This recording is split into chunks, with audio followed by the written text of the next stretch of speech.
had a chat. But it's a region that I've lived in quite a bit in sort of country New South Wales, country Victoria, and working at a regional hospital down here, but then also doing some telehealth stuff. So I've got a pretty nice balance at the moment. I've relatively recently taken up paragliding, and it's nice to kind of have the time to be able to do those sort of personal activities. And when I say personal, I mean individual. But at the same time, be able to, fulfill a community role, fulfill a family role, and not just live in a cave, so to speak. Yeah. So before you were, if I remember correctly, Newcastle, right? You were in Newcastle. Yeah, the last time we chatted, I would have been in Newcastle. So now I'm back in northeast Victoria, southern New South Wales. So. Okay, nice. So you've pretty much covered the more remote areas. That's right. of New South Wales and Victoria. Is that just because you naturally like being in those quieter places, or is it just your job and all that? Look, it's interesting. I mean, I kind of, to be honest, from a work perspective, I enjoy probably sort of the metro, semi-metro stuff more, because ultimately you'll be dealing with that really high acuity kind of tip of the spear stuff, one way or another. But it's the nicer thing about working regionally, I guess, is that you get to have a more continuous and ongoing, kind of connection with the patients. In terms of just living, I think, see, for me, living is the opposite. So work, I prefer the metro stuff, but living, certainly prefer living in the regional areas for sure. I think that, sitting in a metal coffin for however many hours a day, most people do in traffic or whatever, has to be one of the most unappealing things that I've ever experienced. And, it's a first world problem. Like, here we are, kind of talking about that as if it's a big issue in a setting in which, there's been catastrophes around the world. But yeah, I certainly like living in the regional areas. It's kind of nice to be able to drop your kids off, 5 minutes later be home, be able to take them to after school activities and all that sort of stuff. It's not nice to be distant, I guess, from, sort of major centres of the Muslim community. But I think that we kind of bounce around enough. Like, the convenient thing is, and this is why, we only chat every couple of years, right? The convenient thing is, once people have had me around for a year or two, they've sort of had enough of me. Then I need to go somewhere else for a while before I get to come back. Yeah. It's funny you mentioned traffic. I literally, I think before I mentioned about the traffic, like I was driving in traffic because you'd reached out to me on WhatsApp, and I've always in the cab been a bit of a hiatus over the last few months because it's been busy and all that. But like, it's just funny because you message and I'm like, because the biggest struggle sometimes is like arranging the time with the guests. So since you reached out to me, I'm like, I'm going to ask the question if you can jump on. I think the turnaround time in terms of asking someone to jump on an episode and to actually record an episode, you've been the shortest. I think great. I asked like this morning or something, and then within like 6 hours or 7 hours, here we are recording. Because like I'd work, so I came back from work and I'm driving. And I'm like, okay, I've got an episode locked in. I haven't really prepped much, so this is going to be a situation. So I'm stuck in traffic. Traffic's the most annoying. Like, I drive near from the city in Sydney City. Back home, I live near Western Sydney.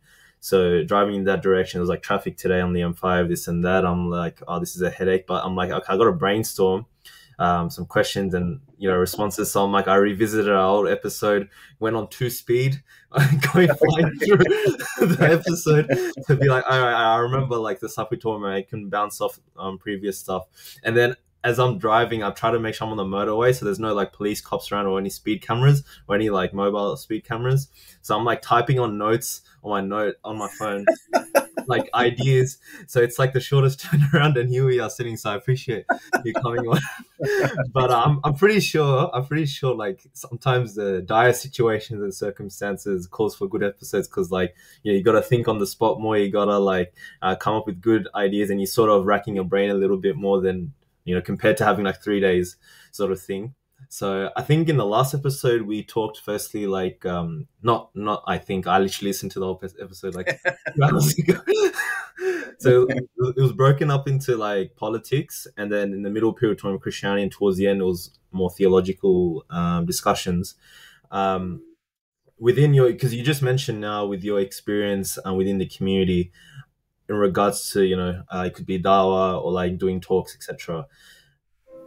What I've noticed you may have done, and especially like, for example, with your debate, one example is debate with James White and all that, is that we didn't really talk much about this, is your situation or your experience dialoguing with Christians within the Christian community, and interfaith dialogues, because I think within the last few years, there's been an evolution in the sense that maybe, I don't know, during the war on terror narrative and that situation, people were like, okay, you know, we're the Muslim community, we have to come out and explain to non-Muslims that we're peaceful, loving Muslims. And I guess there's a lot of debate around that in regards to, look, I mean, now people are talking about how, look, why should we prove ourselves to other communities, you know, or go out of our way to, you know, there's that sort of perception that we have to prove ourselves to the white man, right? And that's a discussion now, but back then it was more like, look, we want people to know that we're peaceful and loving. And sometimes it goes to extremes where it's like,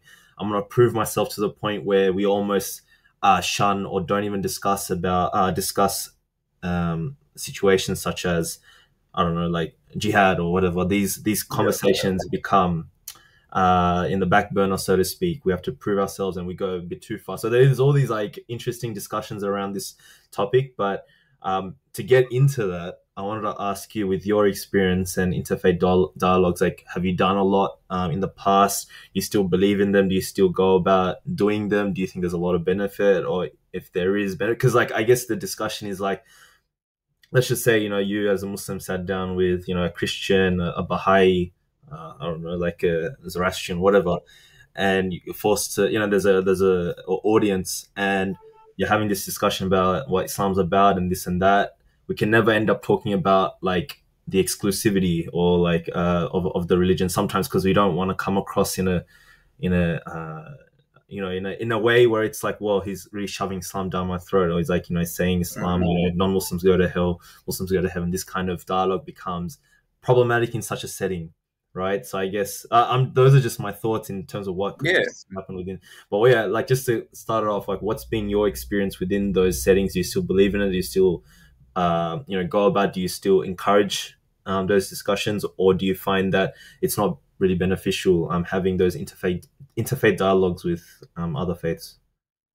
Yeah, look, that's a massive question, and I'll try and, you know, pick apart bits of it. The first thing I'd say, however, is that, you know, the presupposition that, I guess, you know, there was this strong drive, say, sort of, you know, 20 years, because, you know, it was nearly 20 years ago that I was first at uni, right?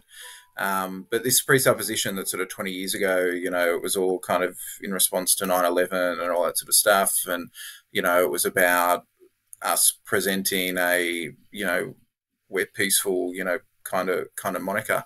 I mean, that was certainly the views of some, but in my experience, that was actually a minority view.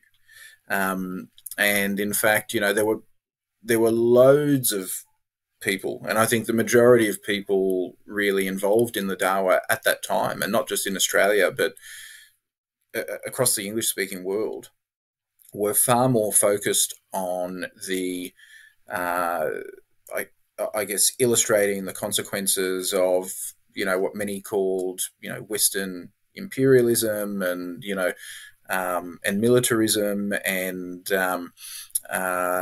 you know, I guess not wanting to present what they considered to be a back foot presentation around that general zeitgeist. So I think that for me, what I've kind of observed over the last 20 years, vis-a-vis how hard are we against, concepts like Western imperialism. Well, it's now essentially the same, but we change the phraseology to colonialism, or militarism, colonialism. It's really, I don't think that the overall foundation has changed that much in terms of what the majority of those on the scene are engaged with.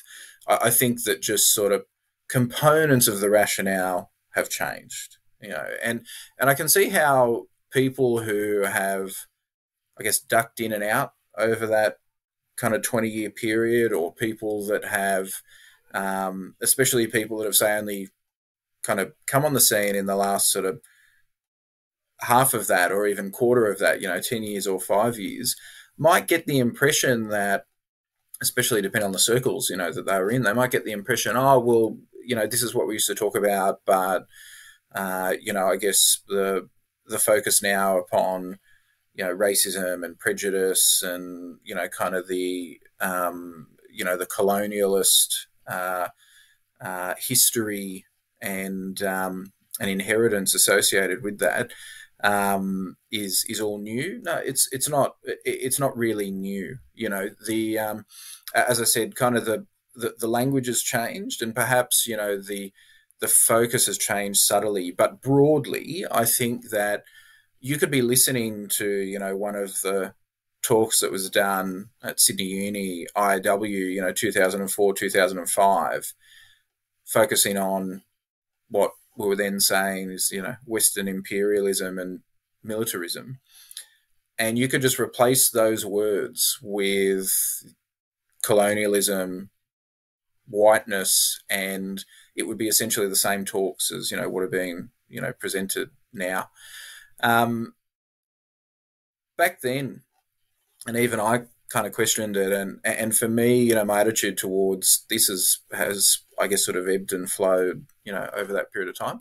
There were questions about what was the value of, say, interreligious dialogue, especially with Christians. When in Australia we tend to focus on interreligious dialogue with Christians because they're the biggest, I guess, individual group, if we can call them that, of religious people. For context, for any listeners that aren't from Australia, the most recent census puts about 55% of Australians as non-religious, or saying that they have no religion, and then the next biggest individual demographic after that is Christians. So that was why, I guess, in the interreligious space or the interfaith space, that's where there was probably a bit more focus. I thought that the usefulness of it depended on both the intention of the groups that were involved, the honesty of the groups that were involved, and then also, I guess, what the audience, kind of wanted to get out of it. In the early days, and I suspect that this still kind of permeates, but I never really engaged with this sort of focus. The early days, it was kind of about being, I guess the next, Zakir Naik, Ahmed Deedat, kind of figure in that, you really want to kind of ridicule the other side and, blast them with multiple evidences and, pull the Christian scriptures apart and all that sort of stuff. That's what most people kind of wanted to be engaged with it for. I'm not talking so much about the speakers, but, certainly the audiences and the groups that wanted to get speakers on, that's kind of the way that they wanted them to engage. And anyone that's watched any of my stuff will know that that's not the way that I engage. And I mean, I'm happy to say that I'm just not capable enough, to do it that way. But But that was certainly, the key focus for most groups in that time. And as I said, maybe it still permeates now, but those groups know just not to contact me, ask me my opinion for anything, because I've said so many times that's not really a focus that I'm interested in. I don't think that anything that I or any of my kind of direct personal contacts or friends have been involved in has ever been, I guess, a sort of completely unnecessary, love in, that kind of kumbaya stuff. Let's hold hands and all get along. And that was certainly, not a key part of my intention, for being involved. I mean, I certainly wanted to have the opportunity to speak to people about Islam who otherwise would probably not be particularly interested, and that necessitates, presenting things in a way that is going to be, I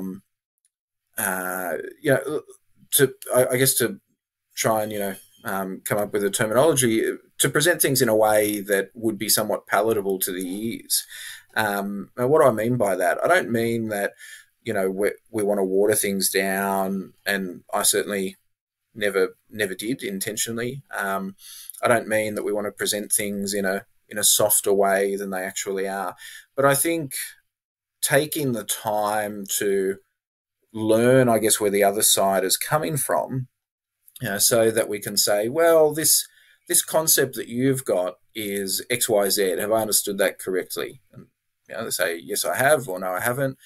I say, well, this is somewhat similar to this concept that we have, NEI, and I guess creating that cognitive bridge, between the two sides, was certainly something that I wanted to do. But likewise for me, that there always kind of had to be, and this didn't always manifest, unfortunately. But my intent was that there was always some purpose for the discussion, be it a specific question that we're asking, what's the Christian answer, what's the Muslim answer, and times that other faith groups have been involved.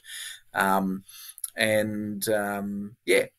that was, I guess, kind of what my focus was, and when I thought that it was valuable was when it was ticking those boxes. When it was at either of end of that spectrum, just all nice, we only focus on what's the same, and never really get anything out about what we're about, how that's different. That for me was pointless. But likewise, totally adversarial arguments where we're essentially just lampooning the other side, and it's probably more for entertainment and laugh value than anything else. That likewise for me was kind of pointless too. And I'm probably cheapening the intention of the people who still do work at either ends of that interreligious engagement spectrum. But that was my take, and kind of continues to be my take. Do I still think it's valuable today? I'd say that the answer to that question really is in the people who attended these things, or the people that still watch any of the clips that are up on YouTube. I get because obviously I am kind of a linked copyright owner or whatever to a lot of the footage that is still on YouTube, and so like I'll get the occasional notification someone's recycled a video or whatever, and relatively recently, as in the last sort of 12 months, there's a YouTube channel that has taken sort of a couple of things that I'd done and chopped up the videos and presented them, I guess, in a more 2020 kind of way. And that's I guess that's kind of nice. If people still see value in it, great. And if they don't, well then I'm sorry for wasting their time. I enjoyed it more often than not. I guess because I did get to have at least one or two of those conversations with people around those events or associated with the events, and more often it was more than that. it was a lot more people that I got to chat with. And would I do it all again in exactly the same way? No, of course not. I've certainly been able to learn things along the way, and I think anyone who's been doing something for over 10 years, if they're still doing it exactly the same way they were doing it when they first started, then they probably haven't learnt that much along the way. Yeah.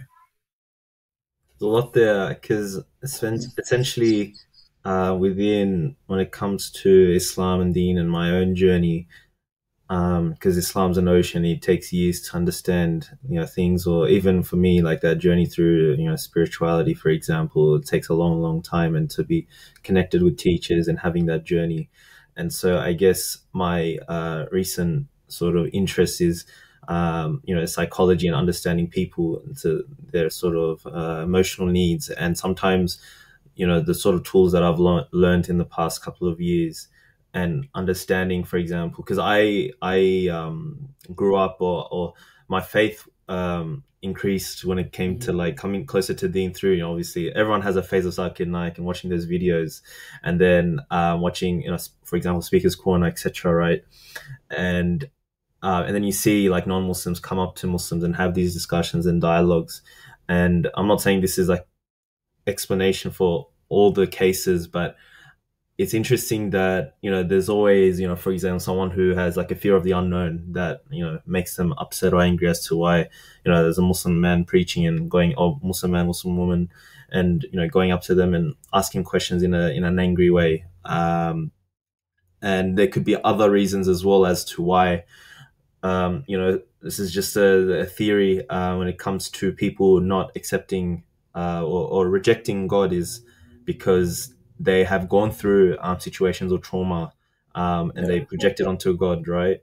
And all their ills of their life. That's why they don't believe. They refuse to believe in God because of hardship. So that becomes an interesting conversation, because on the surface level they may come up to you with logical arguments and all that, but beneath the surface there's a lot more going on at play. So sometimes we fixate on those logical arguments, so there's a lot more happening beneath the surface. So I guess when it comes to Dawah, understanding people, or in these settings, giving Dawah to non-Muslims, there's a lot happening there.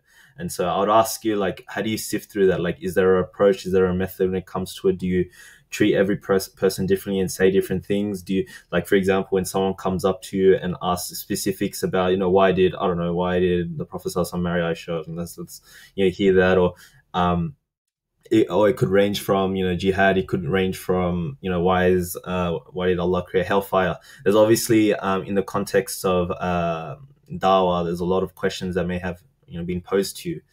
How do you go about answering or addressing those questions? Do you straight away look to address that question of itself, or do you sort of tailor it to the person, or do you go back to it? So, like, I know, for example, some people go back to the go rap sort of approach and sort of center around that. So, like, I guess there's different things you can discuss, or people can discuss, when it comes to how to approach discussion and dialogue.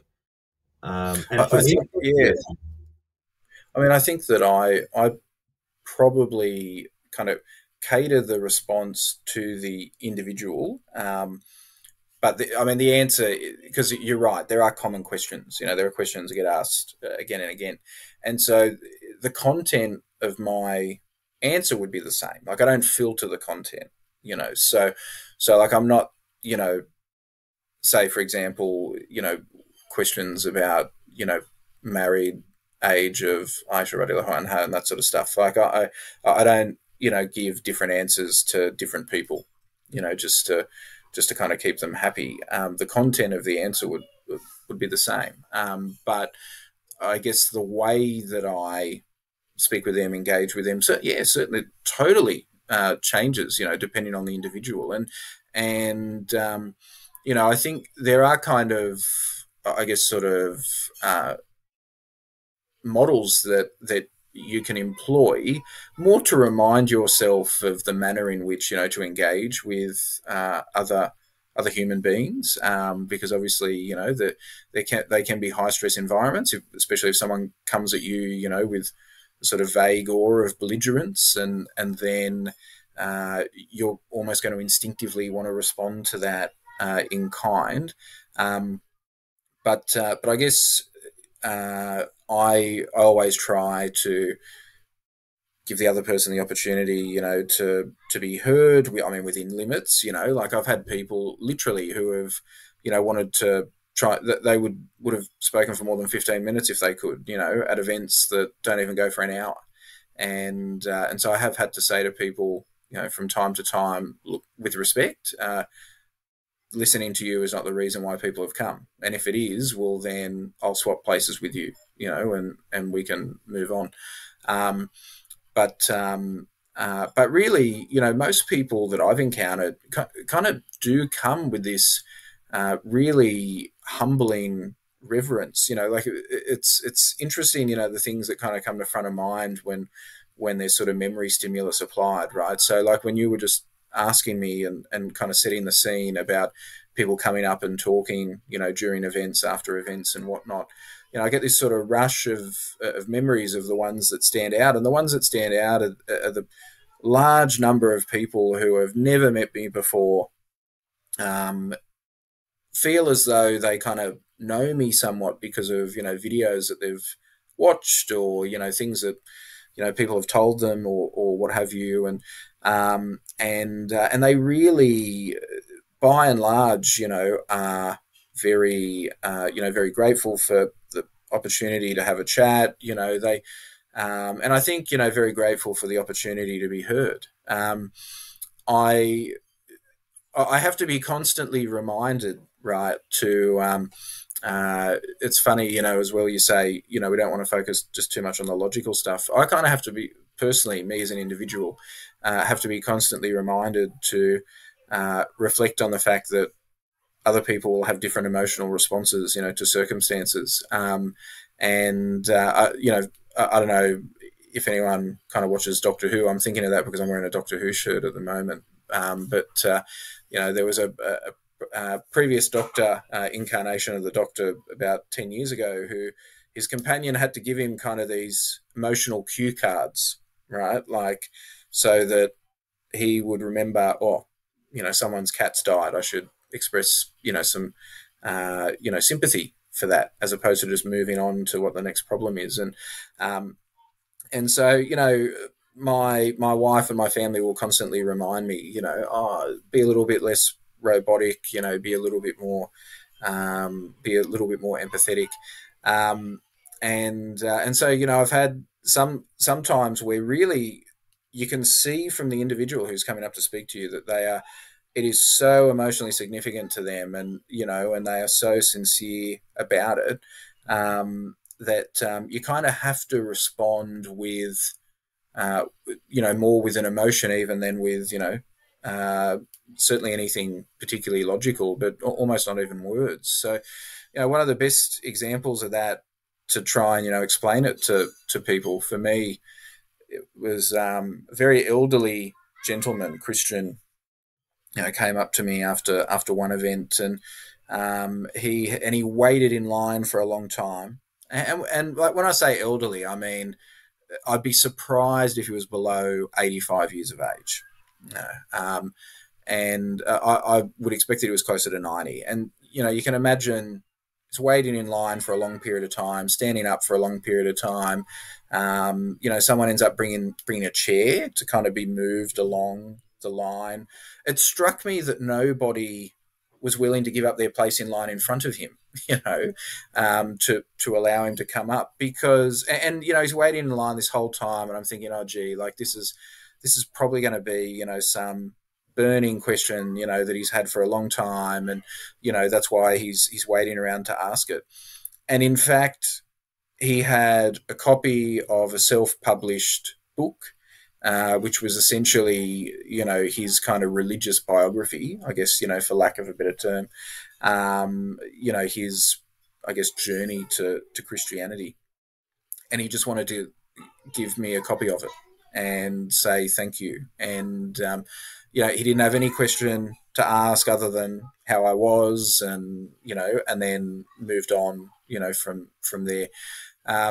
So yeah, like, I think that it's it's certainly, it's a catered approach for individual people in terms of how the emotional connection happens. I think I typically either try to mirror, the approach, the emotional approach that someone's got, if it's a positive one. And what do I mean by that? I mean, like, if they're kind of speaking softly and, looking down at the ground, well, then I'll do the same thing, when I'm responding to them. If it's someone that's approaching with that kind of anger, frustration, aggression, well, then I don't do that. And I actively then try to set, the body language, emotional tone myself. But in terms of the actual content of answers, it's pretty much always the same. If the questions are the same, no matter the way the person approaches me, well, then the content of the answer would be the same. Yeah. It really is tricky, because you're absolutely right that there are loads of things. People are complex. And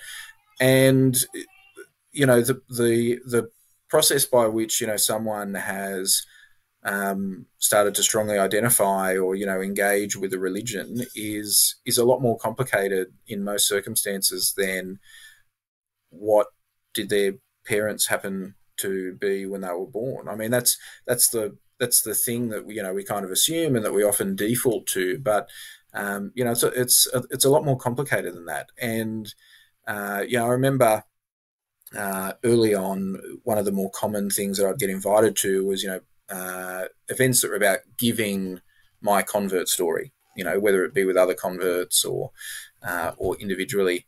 And I'd say to people that, look, for me, and I guess this is kind of a convenient thing for me, in that been a Muslim for the entirety of my adult life, but I'd say, well, I think that we should be far more interested in the 23-year-old who has been brought up in a Muslim family, raised in our community, but doesn't have a connection or doesn't have a strong connection. And yes, when it comes to writing down on a census, what are they? They'll put Muslim, or they'll put their religion, Islam, and maybe they eat halal food, and maybe they essentially fast during Ramadan, but whatever.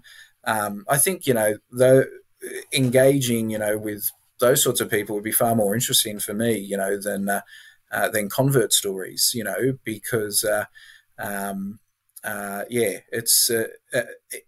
it illustrates profoundly and commonly all around us that this kind of association or assumption that we have that it's all just about the household that you're brought up in and what your parents were and whatnot. It's not really the way that it is.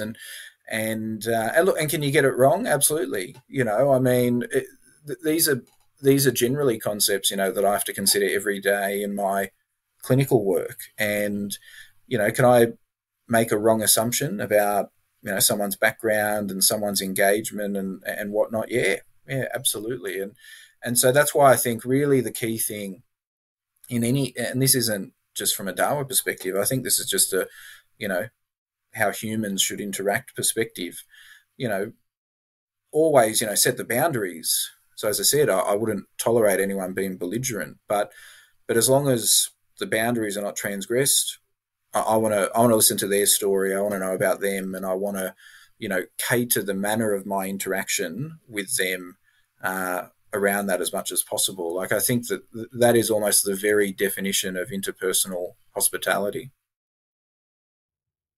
Yeah, I think there's a lot to unpack when it comes to how to approach conversations with people, especially in the context of Dawah. And I think you touched on a really interesting point about also being mindful of not just fixating on giving Dawah to non-Muslims, but also, Muslims that have grown up in a Muslim environment but haven't really connected with Islam in the way, I guess, we would like in the case of especially living in a Western society. So even for me, I feel that I became Muslim when I was 18, even though I've been Muslim my whole life, in the sense of my parents being Muslim, and they would take me to Arabic classes, like, since I was young, and it was hard to really, if anything, that experience of me going to Arabic class and doing a weekly wasn't exactly a good environment for me, because what happened was there's that, if I get something wrong, it's like there's a lot of rage and shouting, and that's sort of how I viewed religion. It's like very strict, and it's not chill, and I'm a chill guy, and religion's so Yeah, strict. yeah.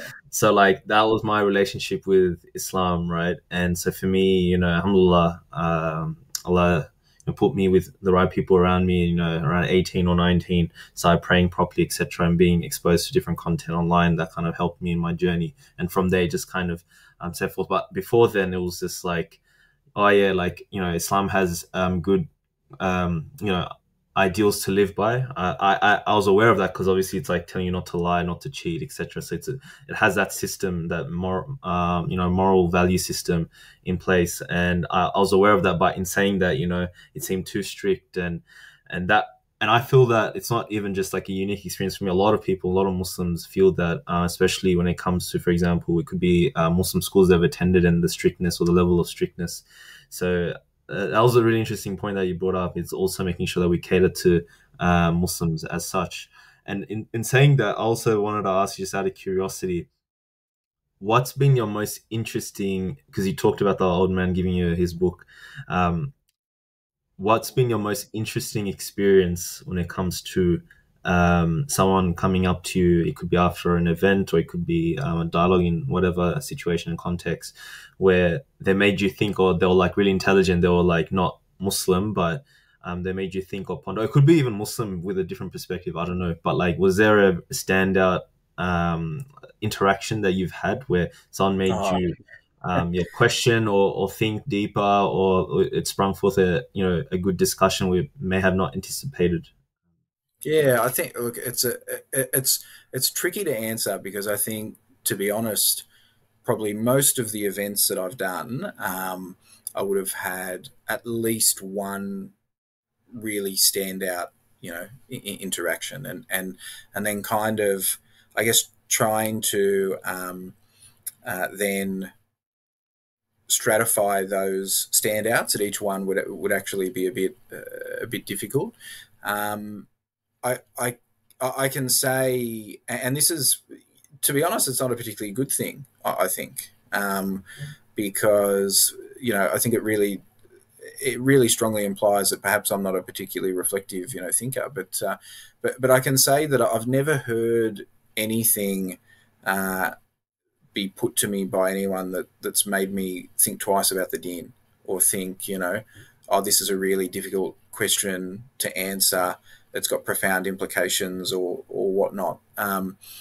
So alhamdulillah, I've never encountered that. And that's not to say that I think I'm cleverer than all these people, or certainly nothing like that. Like, I've certainly encountered some people that I think, wow, you're remarkably clever.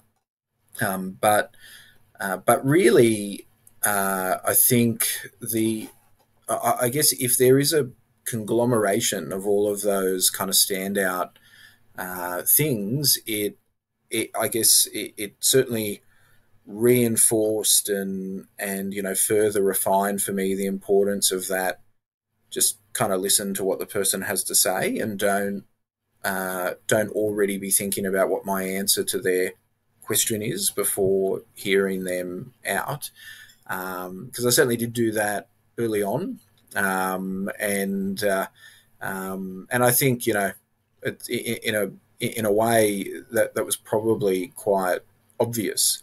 And whilst it wasn't, my intent to disregard them, I just wanted to be able to give a quick answer to their question. But I think that, that certainly has a danger of coming across as, quite insincere. So I think that that's part of the conglomeration of, the standout events, or standout interactions. The overarching thing, but for me, was constantly reinforced, was just how grateful I am that that we sit in the religious position, that we sit in.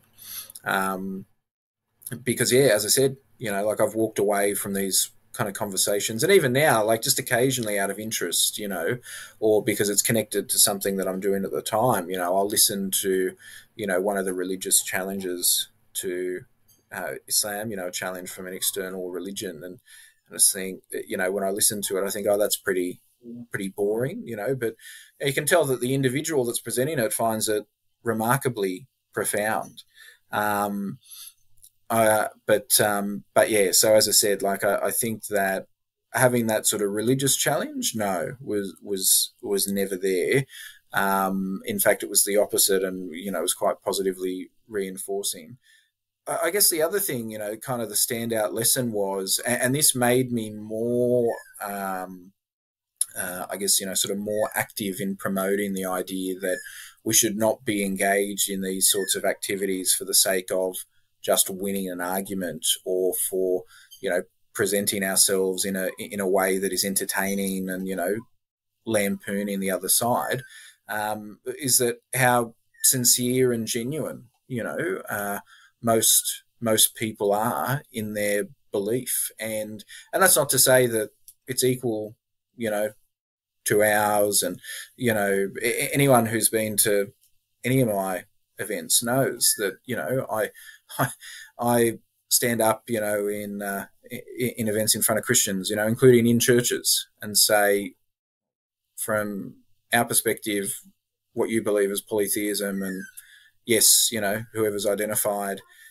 this part of our belief that polytheism is essentially, the only sin that if you die on it, you never get forgiven for, is correct. So I don't certainly don't be backward in coming forward about core beliefs, but in terms of, as I said, accepting, that this is actually a human being. It's a human being with a story, with a conglomeration of their own experiences, and no doubt I would have responded to their experiences in a different way to they have. Likewise, they would respond to mine in a different way to I have, and it's really important, to honour that.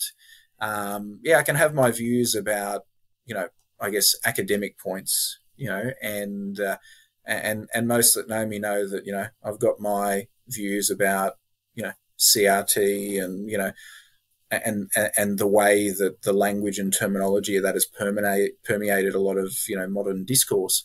But I would never want to come across as ridiculing or belittling a person for finding, some value or some validation, or, some emotional strength from a concept that I disagree with, or, that I think is, that I think is not particularly clever or meaningless or whatever. I think that's for me, like, the key thing that kind of stands out from those collections of experiences. And, to sum up for some people just quickly, like, what have been the standouts? Well, I mentioned, as I said, the sort of 90-year-old man who, wanted to give me his self-published book, and that was it. I've had, young Christian women, in some cases, younger than me, but, still young adults, like, really, really cautious about the way that they're interacting, and, not wanting to stand too close, and, all that sort of stuff. And you can tell that, like, they're really, really trying to do their best to keep me comfortable, and so those kind of things always stand out, especially when, because it often happens, in the same event, it'll be in contrast to the opposite, like the people that come up and, you can see they intentionally put their hand out for it to be shaken, and they intentionally, stand close, and, and all that sort of stuff. So seeing, as I said, that there are people who are just genuinely sincere, genuinely humble, and, it's hard not to have some sort of empathy, for their experiences, and want to, contribute to validating those. Does it ever mean that, do I ever end conversations with, yeah, I can see how you would believe that Jesus is God? No, I don't do any of that. But yeah, I hope that at the very least, anyone who has a sort of interaction with me like that, has that sort of conversation, would feel as though he seemed to be at least genuinely interested in what I had to say, and I wasn't just another person standing in line, to say something and move on. This might, a few questions I want to ask, but this might be a bit of a different, I guess, rabbit hole. But I think naturally, when you mentioned about, showing empathy to others that are genuinely sincere, right? There's that schism when it comes to people feeling sympathetic that, okay, this Christian man that seems sympathetic, that seems genuine and sincere, why would they go to the hellfire, right? Because they're not Muslim. And so it becomes an interesting discussion, because it's like, a Muslim might feel, sorry, and it's like, look, they look sincere, and, why would they go to the hellfire? Like, it doesn't make sense, or for others, it might not make sense, right?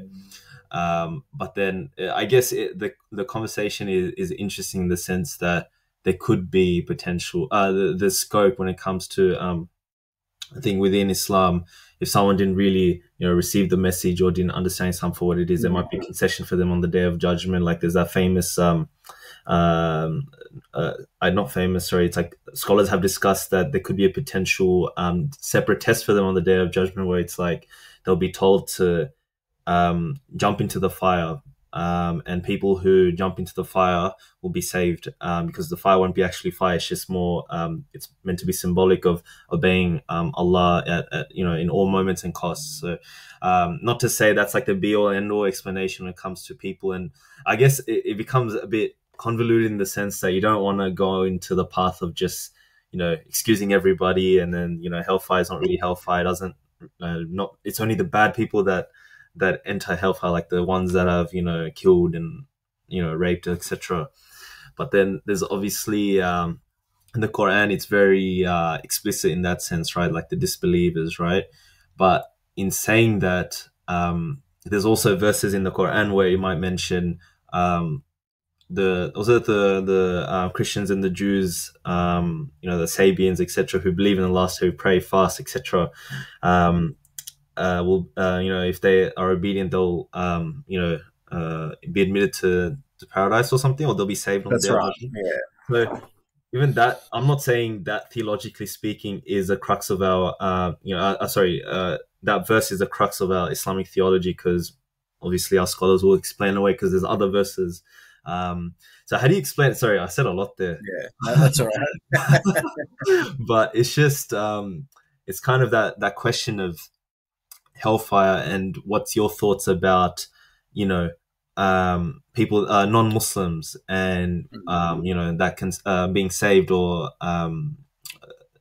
just the situation. Yeah, well, look, that how do you explain that? Like, how do you go about, what do you feel, what do you think is a situation, or how do you from your readings or from your interaction with people, how do you go about explaining it? How do you find, theologically speaking, explaining like salvation within Islam, and the scope of it, right? Because I think even from top of my head, I think the Maturidis and the Asharis, slight differences. Like, one of them was more about logically speaking. I think as a Maturidis, they have to come to the logically speaking, they have to know that Allah exists, and that may be a way of salvation. Or that there is a greater being.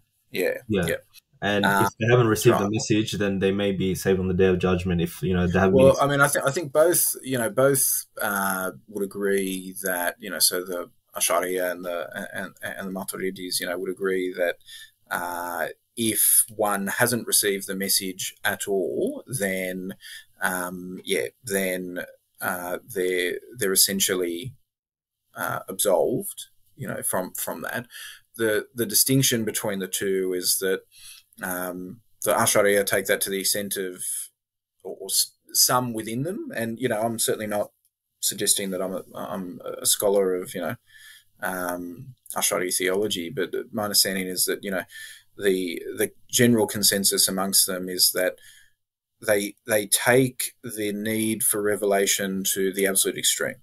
You know, so to the extent that no one's accountable if they don't know that God exists, if they've never been presented with the revelation before. No one's accountable for knowing that, you know, rape, murder, theft, you know, that these things are bad, without being specifically presented the revelation. Where the Maturidis disagree is to say, no, believe that, you know, akli, you know, through rational thinking, a sound mind can comprehend and ponder, you know, the existence of a creator or a divine being, that the rational mind can comprehend that, you know, the root of most interpersonal transgressions or sins is, you know, dhulm, is some sort of oppression, and, you know, and they can comprehend that, you know, that has to be bad, you know, that murder is bad and that rape is bad and theft is bad. And so there would be some degree of accountability for those things. And, you know, and the technical point of difference really is actually kind of more subtle than that, because it's, you know, is the intellect, you know, that we've been provided with, part of the revelation, in the sense that it is one of the tools that we have been given such that we can comprehend, you know, the revelation. And is the revelation limited to, you know, the book and the law as delivered by, you know, by God through the Quran, or does it include, you know, the existence of the creation and whatnot as well? So yeah, like that. You're right that there are a spectrum of kind of theological views, you know, when it comes to this stuff. And to be honest, I mean, I really, you know, prefer not to get too particularly bogged down in it, you know. Like I have had a lot of people, you know, come up, ask this question, you know, and there was at least one debate that I did where this was kind of vaguely the topic. But, you know, the question of, you know, oh, well, are Christians going to heaven, you know, like what happens to sinful Muslims, you know, etc. And I always, you know, kind of leave the answer to this question as God's told us in the Quran what is expected of someone to be considered a good person, you know, and that is, you know, belief in God, doing good deeds, and then other specific instructions that we have, like praying, you know, fasting, you know, giving charity, and those kind of being all under the umbrella of good deeds, and that's, you know, what I focus on.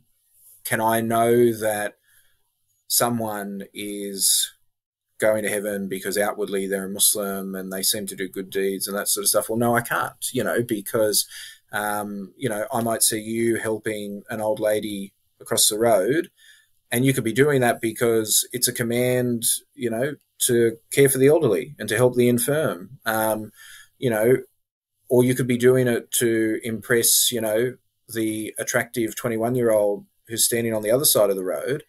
And that's in the front of your mind, and, you know, and you're a married man, right? So for me, as an outward observer, I have no capacity to judge an act, you know, and the outcome of that act. And so this is not like some, you know, kind of tricky get out clause. It's that, you know, I genuinely can't talk about what's happening to one person, what's happening to another person, let alone a group of people, you know. And I think that, you know, as you alluded to, and like different, you know, Mufassirin have kind of given their answers to this, but that doesn't mean that, you know, any single answer is absolutely correct, and certainly doesn't mean that it becomes a a tenet of faith by any stretch. But I think the Quran is appropriately ambiguous. Isn't the word that I want to use, but there is an appropriate softening of the edges around who's going where in the end, and I think that it's our job to accept that, and say, well, I mean, I don't know. I'm not God. I don't know. At the end of the day, I can only know whether I'm following the instructions or not. And then, that then often flows into another question that I got asked, frequently, which was, well, if you follow the instructions, then does that mean that you're definitely going to heaven? And I say, well, no, it doesn't. I say that God's promised us that if we do these things, then we will. But I can expect that a God who is all powerful, all good, etc., is going to fulfill his own promises, but he's under no obligation to. Like he's not limited by me or bound by me in any way, and that's something that I just have to accept. And if I can't accept that, well, then I'm failing at kind of the foundational part of Islam, La ilaha illallah, before I'm even getting to the other stuff. And look, for some people, like especially a lot of Christians, that answer is quite unsatisfying, because a lot of them have been brought up in this,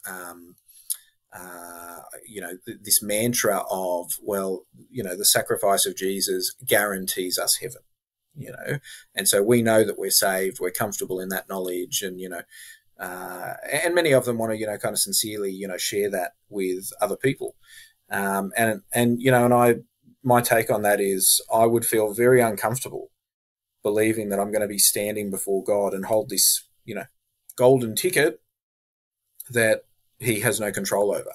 That doesn't sit comfortable with me, and in a world where most people, wouldn't even engage in that way with their direct line manager at work, or, their professor at uni, or their headmaster at school, or whatever. It's kind of odd that people say that they're comfortable that they would have that kind of interaction, with God. So as I said, that's kind of my take. I say all the time, I can't talk about ultimate outcomes because I genuinely don't know. I think when it comes to, are there blanket rules around heaven or not for Christians, Jews, etc., I think that the Quran is appropriately, blurred on the edges of that, and that the message that we should take from that is that it's our job to remember that we don't get to make any value judgments in that regard. We can only know individually whether we are doing things sincerely or not, whether we, have a solid grounding in faith or not. And when we talk about those endpoint outcomes, that's kind of what we've got to focus on. Does that mean I say, we all kind of believe the same thing and therefore it doesn't matter? No, absolutely not. But yeah, I think it's important that we reflect on our intention if we want to have discussions about who gets into heaven or not. Yeah, it's a really it's interesting because I think irrespective of other faiths, I feel that with Islam, it comes to salvation. What gives me comfort and ease is obviously in regards to having that perception or that idea of what it means when it comes to someone's intention and that fixation on intention and sincerity, right? We obviously know through the Sirah, there was a famous, I think it was in the Battle of Khaybar, where a man, or maybe one of the battles, there was a man that suicided, but he was like a very valiant warrior, he was Muslim, and everyone was like, wow, he's fighting such a brave battle and brave fight. And then Rasulullah was like, he's gone to the fire of hell, and everyone's like shocked. And then there was one Sahabi that was like following him, and then they see that, I think he got hit by an arrow and he was suffering a lot of pain, and then he suicided, he killed himself. I think he jumped onto his own sword. And it's like, oh, subhanallah. And then Rasulullah made a point where he said, someone might be appearing to do, the deeds of Jannah, but in the last moment goes to the fire of hell, and vice versa. So someone might be doing the deeds of Jahannam the whole life, and then, goes to Jannah essentially towards the end of their life. So it's about how people end up when it comes to towards the end of their life. And also, not just fixate. I think it's sort of it sort of connects with the whole, because Islam, when it comes to spirituality or understanding what's beneath the surface, it's kind of also tying into the dialogue about Dawah. It's not fixating necessarily all about what's on the surface. It's unpacking what's underneath. And in this case, when it comes to salvation, we can't base it on what we see. There's so much beneath the surface that. Oh, absolutely, yeah. And and I mean, you're right to reflect upon the instructions of the Prophet ﷺ, because for me, I guess as a student of religious history, Islam is actually quite unique in that it doesn't have this, I guess, we would say excessive, but it doesn't have this unlimited focus on the afterlife. And in fact, there's an acknowledgement of both the reality of the life of this world, that is, that it is illusory, and that it is, very easy to fall into folly and sinful, behavior when forgetting that. But that at the same time, it is the existence that we have, and so again, one of the famous hadith from the Prophet ﷺ is, live for the world, or plan for living in the world as if you'll live forever, and plan for living in the afterlife as if you would die tomorrow. So it's not, I'll just plan for living in the afterlife. Okay. And certainly for a lot of, relatively early Christians, and I mean, and even up until, relatively recently, and some sects, and groups within individual sects still do sort of have this. There's this kind of repugnance toward the life that we have now, toward the life in this world.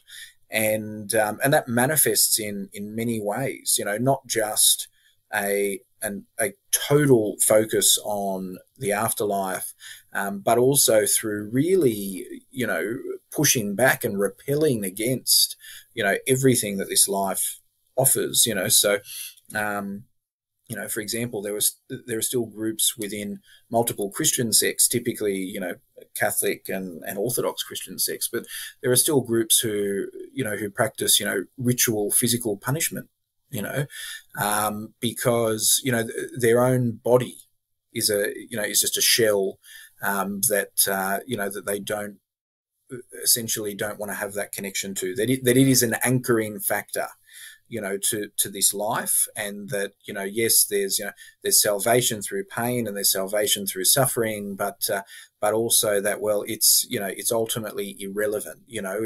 It's not connected to the real life, which we're going to have after.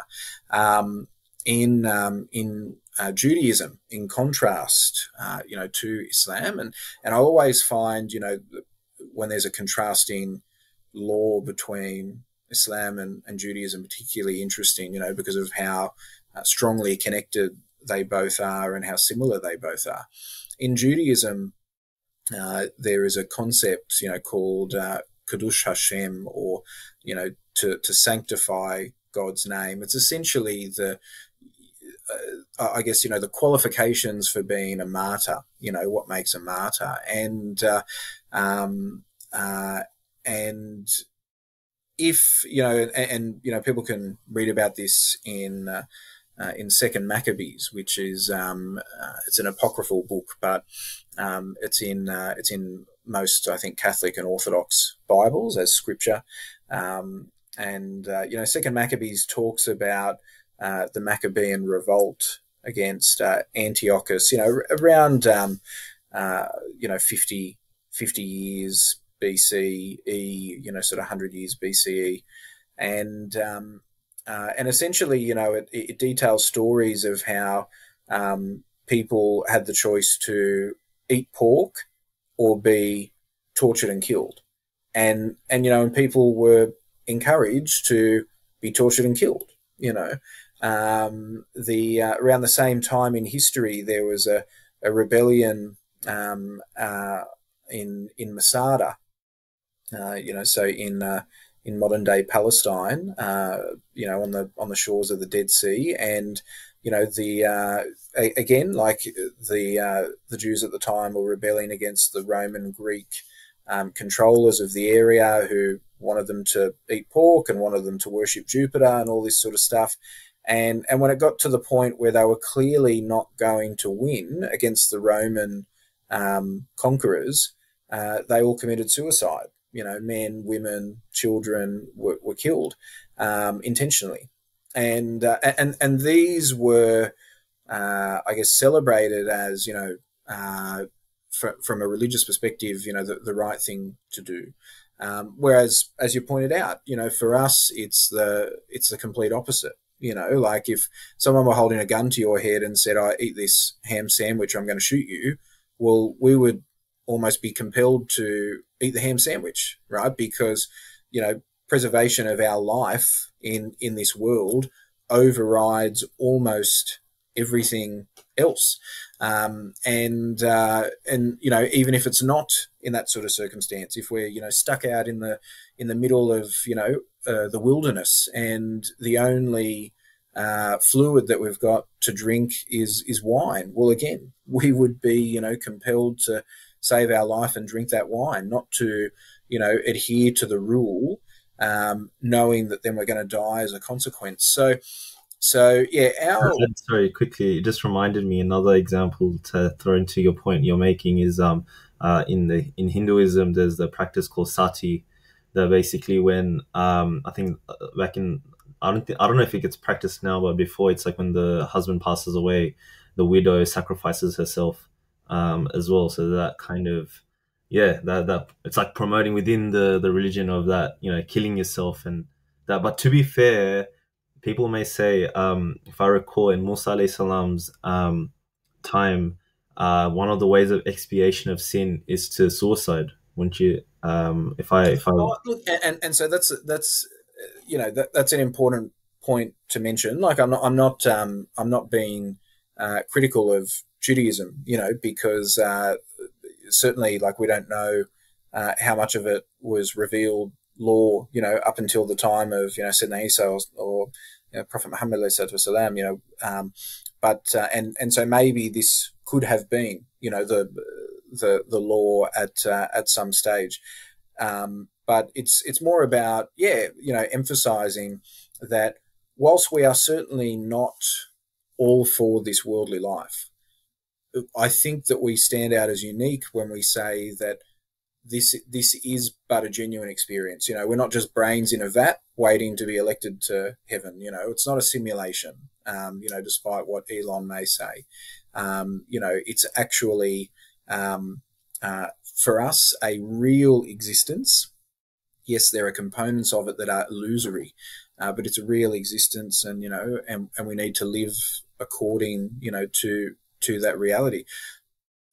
You speak about Hinduism. You probably know there are some interpretations of Buddhism that take the non-consumption of other living things to the absolute logical extreme.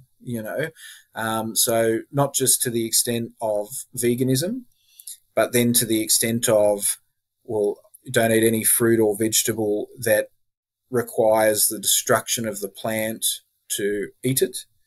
To then the extent of, not eating any fruit or vegetables that would otherwise feed, some other living being. And so, there are some interpretations of Buddhism where, the rapid path to nirvana is, is progressive self-annihilation through starvation and, complete avoidance of physical nourishment. And again, we're obviously not for, these sorts of concepts. So, I mean, we acknowledge that, suffering is a reality, just as those interpretations of Buddhism do. We acknowledge that a lot of what we can do to relieve that is short term,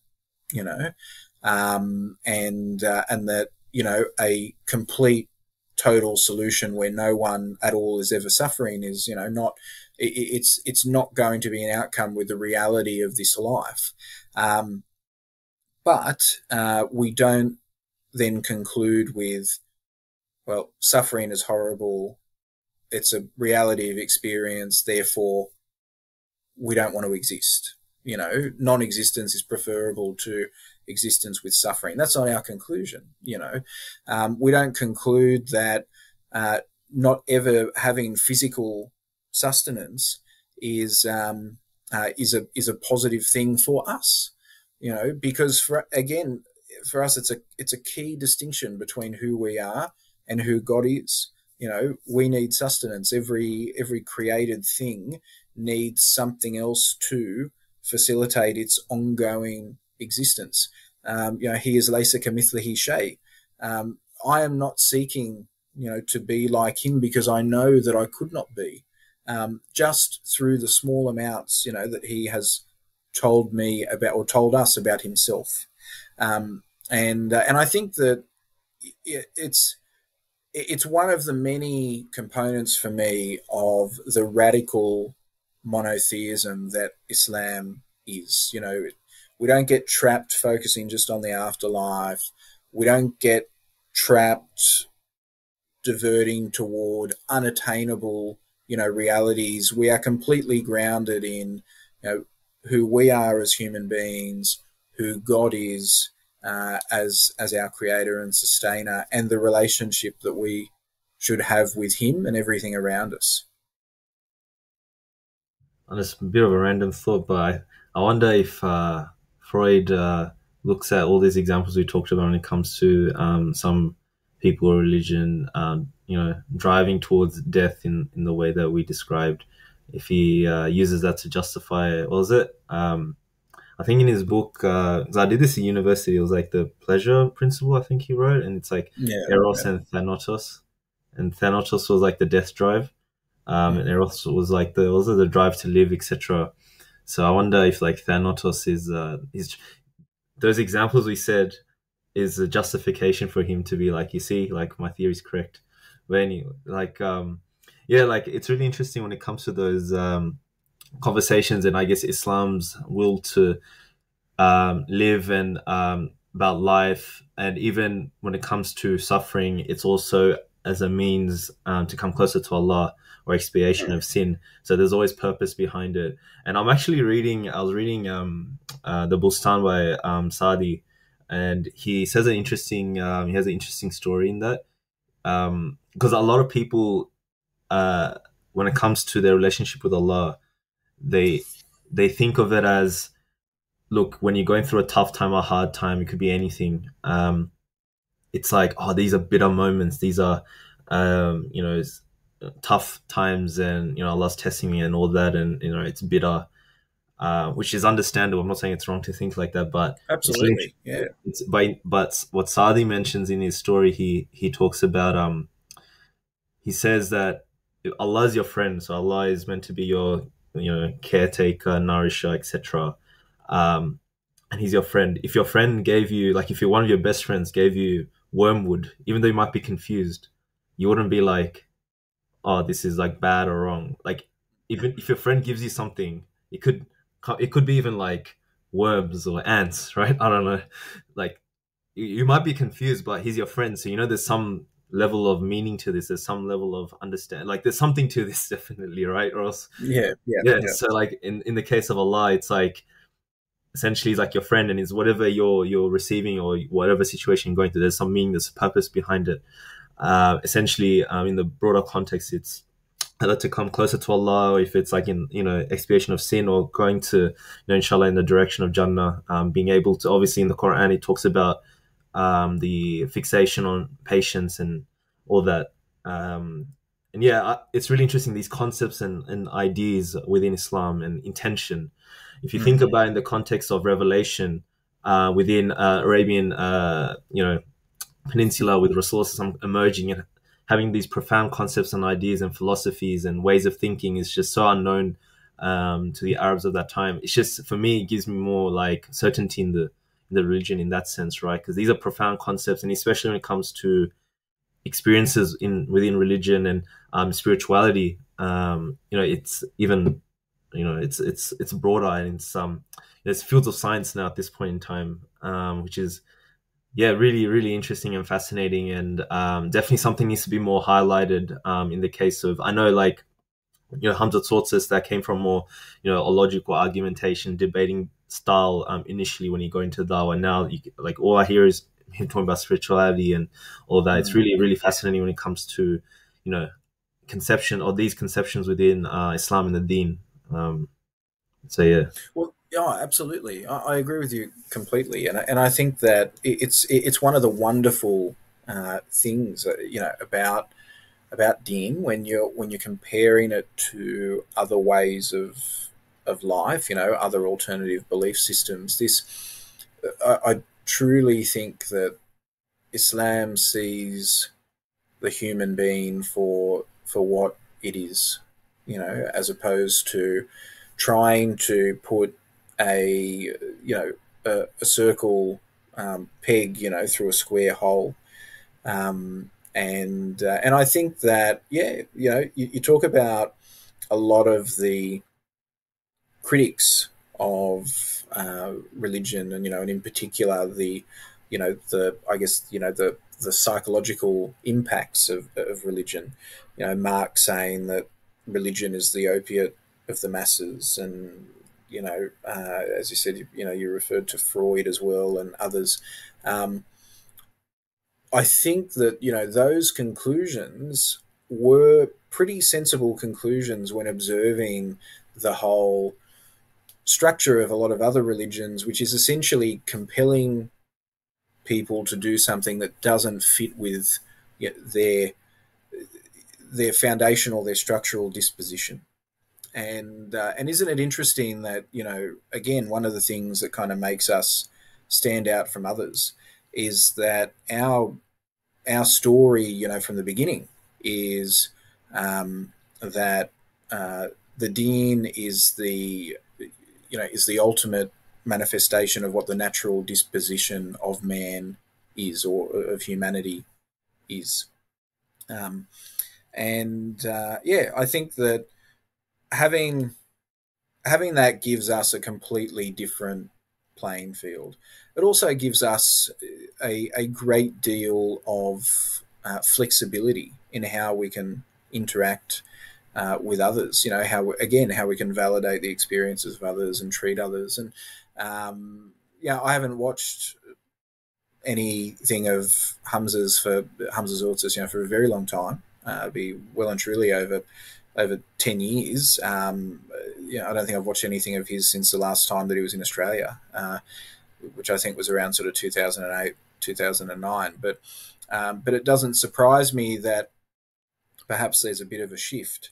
Now, I don't think that that's necessarily because, and it may be, it may not be, but I don't think that's necessarily because his conceptualization of the religion has changed. I think it's just that it could be just as simple as, well, he's kind of presented all of the arguments, about the structural nature of the Quran, the linguistic nature of the Quran, and so on, and he's, probably now wanting to share other things that are important to him. I think because you're sort of asking earlier, about what changes that I made to my approach, over the time, and I don't think that I've made sort of key structural changes, but I've probably presented things in sort of similarly different ways, to use a convoluted term, over the past 15 years.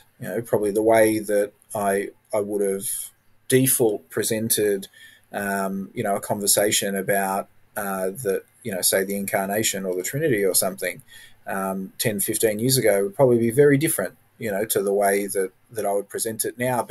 But for me, honestly, that's not so much that I think that now requires, say, more focus on the spiritual or whatnot. It's more for me about the fact that, well, I've presented those things in a particular way. People can access them, into perpetuity. They don't need me saying the same thing every time I get the opportunity to stand up. That would be incredibly boring, and a waste of everyone's time. So I don't think the information changes. Sure, the method of presentation and perhaps, the focus, might change, but I don't think the information changes. Yeah. I have a question in regards to spirituality within Islam, and the way, I guess, theologically speaking, essentially, intentions actions are based on intentions, etc. And we have that whole notion of purification of the heart and checking ourselves and seeing the best in others, all these sort of aspects within the religion where it propels us to become better humans, etc. Which is really interesting. I always felt that the Islam and its interconnectedness with the self, in the sense that like in the Quran it talks about, Allah speaks, it says that if you do wrong, bad deeds, or if you wrong, you're wronging yourself. It's not necessarily like we're going to send down a punishment. Like, obviously there's verses like that, but there's also verses where it's like, you're just wronging yourself. Only if they knew, they're affecting themselves and they're harming themselves, right? With these bad deeds, it always comes back to the self, and I guess the nature of the self, where essentially we talk about the heart, and obviously in the Quran, Rasulullah talks about going back to the heart in regards to, if you're doing good deeds, you're purifying the heart, and if you're doing bad deeds, it darkens the heart in that regard. So essentially we have these notions and conceptions of, purification of the heart, and obviously within, say bluntly, Sufism and, sciences of the heart, etc. It's very wide, vast topic. But because I'm not acquainted with, I guess, the spiritual sciences, so to speak, from other religions in regards to, let's just say, in your case, Christianity. I think for me, when it comes to these topics, I don't also see it as, this is strictly Islam or this is strictly kufr or whatever. Like, for example, when it comes to even theology, with Islamic theology, we obviously took from the Greeks, and so we're expanding, we're taking from different ideas and, making it our own, etc. Right? And that could be in the case of these sciences, where it takes from, it could be the Greeks or other aspects, and making it our own, right? Or it could be in medicine, etc. It could be even from Christianity. So I was just this is a question to you. Do you find, within Christianity, are these like spirituality, like how much is it emphasized? Is there fields of study and knowledge in regards to these sciences, these subject and topics, and does it match the vastness of within Islam, or does it not? Or like, I'm just curious, because I'm not familiar with that sort of side of things. Look, it's a good question. In terms of spirituality and other faith traditions sort of match the vastness for us. Well, if I guess it depends how we're defining that, and if it's just about breadth of opinion, I think that's pretty common across the faith traditions. That I'm sufficiently familiar with, to be able to comment on, certainly Christianity and Judaism. In terms of how does it impact on day-to-day life, I think that my take, and again, a Christian will obviously have a very different experience, of their Christianity, than I do as an external observer. But my take is that for most people, and I mean a substantial majority, I'd estimate 80, 90% if I had to give a number, the spiritual side is extremely minimal, in the sense of that, as you're talking about, sort of spiritual discipline, that we have tarbiyah, the purification of the heart, these sorts of things, I think is actually quite minimal. In terms of, feeling engage with religion, yeah, I mean, I'm sure that, they experience that, and, there's psychological studies that support that, and so on. But in terms of that physical connection to the spiritual, no, I don't really think so. And from my perspective, the recognized orders of tasawwuf, or the methods of discipline and purification, that we have prescribed in Orthodox Islam, and in particular, I obviously, I've said this to listeners before, I like to focus on the Ba Alawiyah, the Habib in Yemen, and their particular practices. I think that we kind of stand out alone in that regard. So as I said, there are some Christian sects that will, and indeed there are some non-Orthodox sects of Islam, that do this as well, that will use ritual mortification, or self-harming as part of the spiritual experience. Well, in Orthodoxy, we certainly don't do that.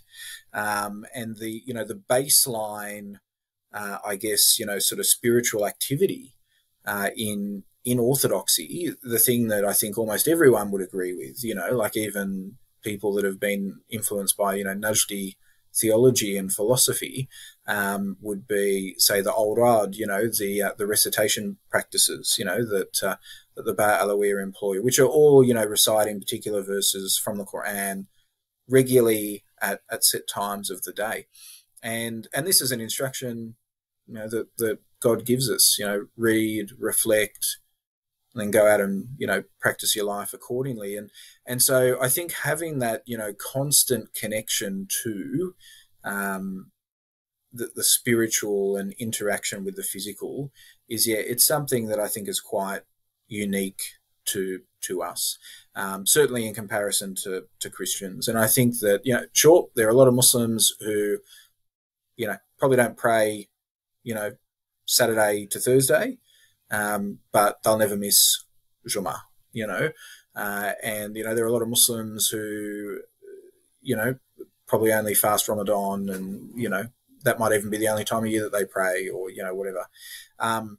So I'm not saying that we are, 100% as a group, everyone just automatically does these things. But for those of us who are practicing our religion, the practical necessarily then, connects to the spiritual. We've got, it's a boring cliche, but the reality is, we have a 5-time-a-day reminder, that we are connected to something else, that there's something bigger than us.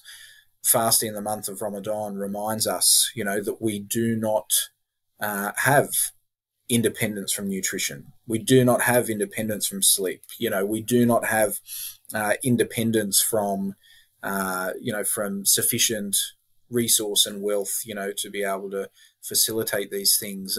And having that constant spiritual, interspersed with the physical, I think is something that's really special for us. Would because Islamically speaking, when it comes to talking about spirituality and also salvation, there's obviously levels to Jannah, and the more good deeds a Muslim does, the higher levels they reach in Jannah, and also some occupies the highest level of Jannah. And is there, because I'm not familiar in the this specific case when it comes to levels of heaven in the Christian faith, but I'm just curious because I know that obviously within Christianity, if you believe Jesus was God, etc., that is enough to get you into heaven. I guess similarly in the sense of Islam, like you profess the Shahada and you believe in it, you obviously get into Jannah. But then there's obviously this other aspect and side of things when it comes to good deeds and the levels of Jannah, or even like you could profess but then do bad deeds and still be in heaven, and then later you'll be admitted into Jannah. So there's that sort of side of things when it comes from Islamic theological perspective. But in the case of Christianity, is there levels to heaven? Is there, good deeds, or like, because I've always, when I've had discussions, it's almost like just profess Jesus is God, etc., and that's enough for you to get into heaven. So then I remember thinking, it's like, what's the point of doing good deeds, etc.? But then I think what they would try to come, like the counterpoint would be like, you love Jesus so much, you will want to do good deeds, and that's kind of the justification, if that makes sense. So I don't know, like, could you provide clarity around that? Yeah, look, I mean, this is a profound difference between Protestant Christians, or Reformed Christianity, versus Orthodox and Catholic Christianity. So Orthodox and Catholic Christianity, and then even some Protestant churches that are still strongly associated with that tradition, do have an emphasis on physical deeds and acts, that they call sacraments. Reformed Christians, Protestant Christians, typically, but have the view, it's a view of Martin Luther, sola fide, that is faith alone. It's faith, not works, that that redeems you, and so really, the outcome of their thinking, and if you press them politely enough, they'll acknowledge this. The outcome of their thinking is that it doesn't really matter what acts you do. It's our faith in the sacrifice of Jesus that then means that we get into heaven or we don't. And I've heard different sorts of responses to the whole. So, do you mean like murder? Do you mean like unlimited murder? But I believe, and as you said, then you'll kind of get some of these sort of soft responses like, oh, well, if you really believe, you wouldn't do that, and and blah blah blah. But I mean, overall, the firm conclusion will be, well, acts don't matter. It's exclusively faith.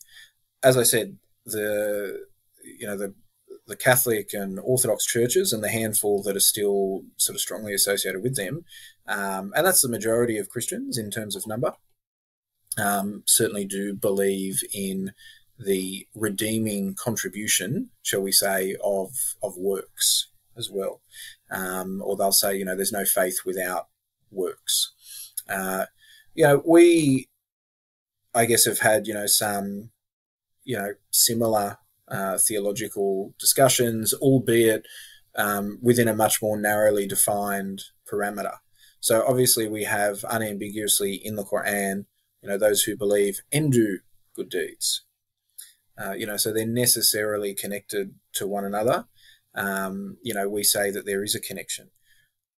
Often the picture then that a Christian will get in their head is that, for us, salvation is all about like a scale.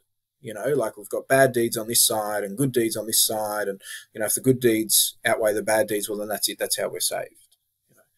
And that's not the case at all. That's not what we believe. We believe that, yes, good deeds are part of a manifestation of our faith. But if I've got more good deeds than, bad deeds, that doesn't mean that I definitely get into heaven. Doesn't mean that, that's, that's what's going to happen. And likewise, the opposite is true. It doesn't mean that just because I've got more bad deeds that then, I'm going to go to hell. So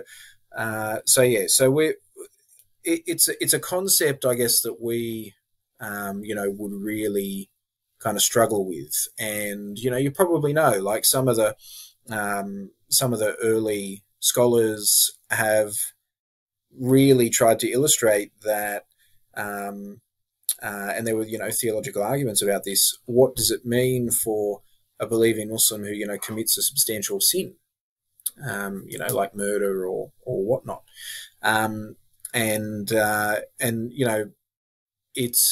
We certainly don't have that, sort of Protestant Christian view that it's exclusively faith that gets us in.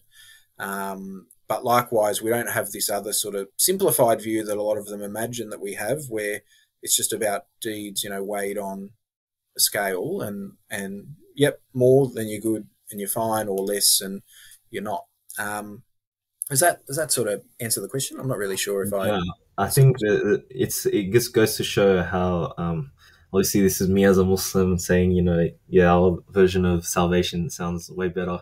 But Well, yeah, like patting each other on the back, that's but right. like it is more comprehensive in the sense that like we have examples of stories, like that whole idea of the scales. It's interesting. I feel like that's an image that's just sort of been put into our heads when we know, like, for there's many stories, like obviously the prostitute that gave water to the dog, or like there's also another famous story where a man was like praying or worshipping for like something like 50 years, 60 years, just locked himself up, and then commits zina, but then was so repentant and sad, and he went to the mosque and he had bread and he gave both of them to the people next to him. And I guess on the day of judgment, it was seen that that piece of bread was the reason for his salvation, which is really interesting, not the sort of prayers for like 50, 60 years.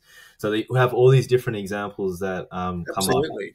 And for me, the conglomeration of them is kind of part of what we were talking about before, which is I don't get to judge, like one of the standout ones that Christians have often brought up with me is, the story of the man that killed 99 people. And he was told that if he traveled to a particular place that he could find salvation there. He wanted to repent. And on the way, he has an argument with someone else and then murders 100th person. And the numbers here aren't important. Like what the numbers are just meant to illustrate are, it was already a really high number, and he'd wanted to seek, he'd wanted to repent, for this monumental sin, and then committed it again in the process of, trying to seek repentance or the process of repenting. And the point of that, like that, subhanAllah, like it's a really, really strong parable that's given by the Prophet ﷺ. The point of it is to illustrate, well, like you've got this really, what appears to be a black and white situation. Somebody has done this horrific crime, committed this horrible sin, or sins, plural. Clearly they're going to go to hell, right? Like that's going to be the end of the story. And then what's the conclusion? Well, it drags on again, increase the tension and the emphasis. Well, God says to the angels, if he's closer to the place where he could repent, then I'll forgive him and assume he was there. And then the angels go down and measure, he's equidistant. He's exactly halfway between the two. And so then what does God do? Moves the man's body and then says, measure again. And so the point is, like at every point along that story, he's killed 99 people. He must be going to hell. He's killed another one. He must be going to hell. He's died before he got to the location where he could repent. He's definitely going to hell. He's not more than halfway there. He's definitely going. At every point along the way, that's meant to be what you're thinking. And then you get to the conclusion, no, actually he's not. And so, as I said, like the conglomeration of those stories, the harlot who gave water to the dog, and as you said, the man who provided a small amount of bread to someone that was starving. Or the conglomeration of all of these is, it's not something for us to pretend that we know. And you probably know there's this wonderful hadith Qudsi, where a believer will be standing before God on the day of judgment, and he says to them, you fed me when I was hungry, you clothed me when I was naked, you housed me when I was without shelter. And the believer says, well, how could I possibly do that to you? You don't need food, you don't need clothing, you don't need shelter. And God says, no, but you did it for this servant when they were in need, and you did it for this servant of mine when they were in need, and you did it for this servant of mine when they were in need. And so by doing it for them, it's as if, you have done it for me. And remembering that like, it's not, God condescends himself, to us, but we don't want to be taking on any of his responsibilities, right? And it's a tricky mental thing to navigate, like we're all pretty clever people, we're literally, the most intelligent beings on the planet, despite the fact, that we're progressively destroying the place. it's really difficult to have that humility and accept, oh, gee, like, well, God is so much infinitely greater than anything that I could imagine, and this concept I think is pretty well presented, albeit with comedy, in the Bruce Almighty, Evan Almighty movies, right? Where somebody, protagonists, for those that haven't seen the movies, want to have the power of God. They want to be able to dictate control over their life and all that sort of stuff.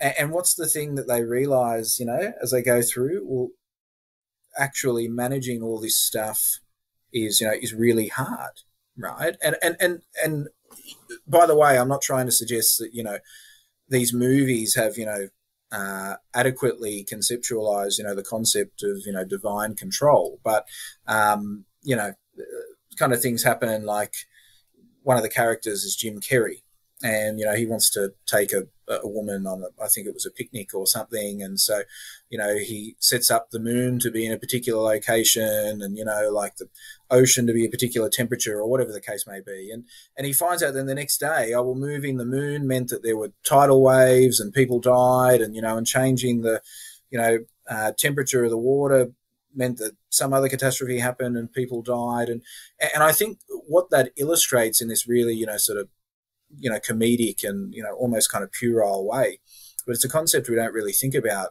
or I don't think about that much myself, not as much as I should, is that there will invariably be things that seem bad to us, that seem catastrophic to us, seem black and white. This is right, this is wrong, just like these stories that the Prophet ﷺ gave about people sinning, and then what they did for repentance. And the mistake that we don't want to make is to assume that we are getting the entirety of the picture, because we never can, right? Like it's not within our capability. Okay. Falling into that folly leads us to the whole problem of evil argument. Oh, well, if God were all good, then why would he do this and allow this to happen? And, and if he does, well, then he's not all good, but, maybe he's got no control over it and therefore he's not all powerful, right? It's not the way that it is, okay? Our job as monotheists is to respond to these challenges when they come, okay? So, I don't know when parts of this will go to air, but we're not far separated in time from the earthquake in Turkey and Syria. It's not my job to sit back and philosophize about whether this is a problem of evil thing or not, and talk about God being fair or unfair or good or not good or any of that sort of rubbish. My job is to, within the means that I have, help the people who are suffering. That's it. That's my job. And if I want to go beyond that and try to comprehend the mind of God, well, then I don't know anything about God. I honestly don't, because to even have that presupposition that I could comprehend it, even if it were explained to me, is just ridiculous. Like how many people out there actually, comprehend, astrophysics, a singular component of the creation and the universe? Well, I mean, if you can't comprehend that, well, then you're not going to comprehend something as profound as why things that seem evil to us or that seem harmful, actually in the wider plan are not. Some will find that very intellectually dissatisfying or unsatisfying. Sorry about that. I don't have a better answer, but for me, it's about understanding that things can seem black and white to us, but that's not the way that it is. I think touching on, we talked about stories of people that were doing, sins and were admitted into Jannah ultimately at the end. It reminds me as well, like the other side of things, where it ties into, it always sort of ties into not just assuming things based on the physical level. There's more beneath the surface. And so it reminds me even moments like Rasulullah sallallahu alaihi wasallam was, I think Adi ibn Hatim, which is Hatim Atai's son. Hatim Atai was famous, well known around the Arab world even to this day, um, about his generosity and how much he would give, and kings of different lands from other parts of the world knew about him. Also, it's in Sadi's Bustan, where there's a few stories about Hatim Atai, where I think he had this horse that was like the fastest horse, and it was an amazing horse, an expensive horse, and he still got that horse killed so that he could feed people from a different land and stuff like that. So like his generosity is well known. It's like very famous. And then Adi bin Hatim asked Rasulullah, because Adi bin Hatim was, I think, some type of Christian before, and then Rasulullah gave him Dawah, and he converted to Islam. And so after that happened, I think many years down the line, Adi bin Hatim asked Rasulullah, like, is my father going into, is he in paradise? Because, he was very charitable and giving and etc. And Rasulullah, if I recall, said, no, he's in the fire of hell. And then he asked why. He said, Hatim Atai got what he wanted, which was fame and all this stuff. People knew him. It makes you question the whole idea of like, why was he generous in the first place? It seems like I haven't fully researched into it to make this sort of assumption, but from my limited reading, it seems that it wasn't just generosity for the sake of it. Could be because maybe temperamentally speaking, that was what he was naturally inclined to. But aside from that, there's also a sort of aspect where it's like he wanted to be known. He had that intention as well. So it's really interesting, even that concept. People before Islam that did good, but they're in the fire of hell, and it's because it's not what it seemed to be from the surface. And it all ties back to Allah and doing it for the sake of Allah. So even Abdullah ibn Judan, who was importing the Hilful Fudul for rights of for the sake of justice, sticking up for people who come from it could be a different tribe, etc., that aren't well known to be fighting for the oppressed. So that pact was very crucial before the Sirah. Before Rasul became a prophet. That's a really famous story of that pact, and he was the one that instigated it, which is Aisha radiallahu anha's I think uncles, something to that effect. And Aisha radiallahu anha asked Rasul as well a similar question, like, is he in heaven, is he in Jannah? It's like, no, he's in the fire of hell. And then he said, why? Because he never praised Allah in that sense, even though he did good. So there's always that kind of, it all goes back to doing for the sake of Allah. Because I think what's interesting, I find that some deeds are natural to people. Some, what we deem to be on the surface level, like good deeds, it could be giving money to someone, this and that. Some people can be naturally inclined to doing that, but do we know the intention? Do we know? There's so many other like question marks around that, and so it's really interesting how Islam and the sort of theologically speaking or spiritually from that aspect and side of things, it's really fascinating that there's these interpretations and there's these stories to highlight that it's not just about the physical, it's about the intentions and that side of things, right? Which is really, really interesting. I wanted to, this might derail the direction we're going, but earlier on, because it's really interesting, you mentioned Martin Luther. I actually wanted to ask you a few questions because my memory's a bit hazy. Like I read about him in uni when I was doing a few electives, and his story is really interesting and fascinating because Protestantism and Lutheranism and these factions that emerged as a reaction to Catholicism is also really fascinating to study because from memory he was pivotal in the sense that because the church locked away books of the Bible, etc., and it wasn't accessible to the people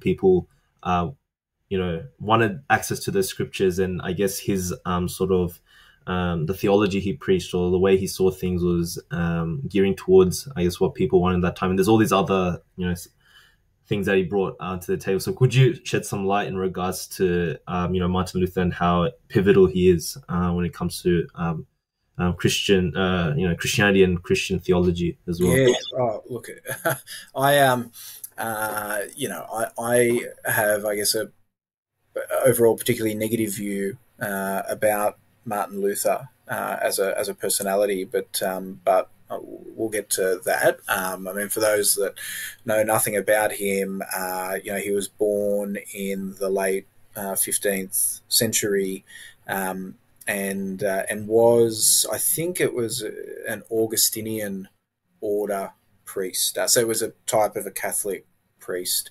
And when he was relatively young, I certainly think, he was under 40, like somewhere between sort of 30 and 40.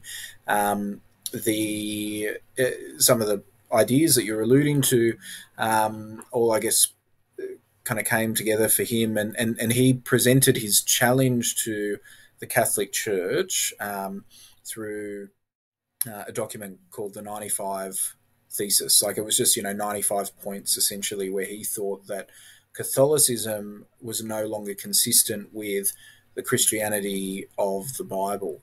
Now, to contextualize this for everyone, Martin Luther is in what is now modern day Germany, so continental Europe, and continental Europe and the British Isles in this time, and already I assume that the Americas were now starting to be, infiltrated by Spanish and Portuguese Catholics as well. So Catholicism really was the only Christian game in all of continental Europe, in the British Isles, and as I said, then in the Americas at this time. And a lot of the Orthodox churches and Muslims had more interaction with the Orthodox churches because of where Islam physically was. So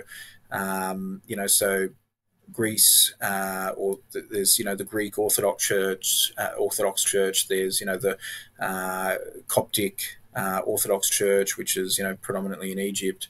Various Assyrian churches and so on. These all have some subtly different theologies to the Roman Catholic Church. So Roman Catholicism was massive in terms of the landmass that it took up, literally over multiple continents. And a couple of the things that it uniquely had at that time were troubling to people like Martin Luther. So, for example, and you sort of alluded to this, it was only legal to have Bibles issued in Latin. And obviously, most people in continental Europe at that time did not understand Latin. And this is at a time when even literacy was at about 5%.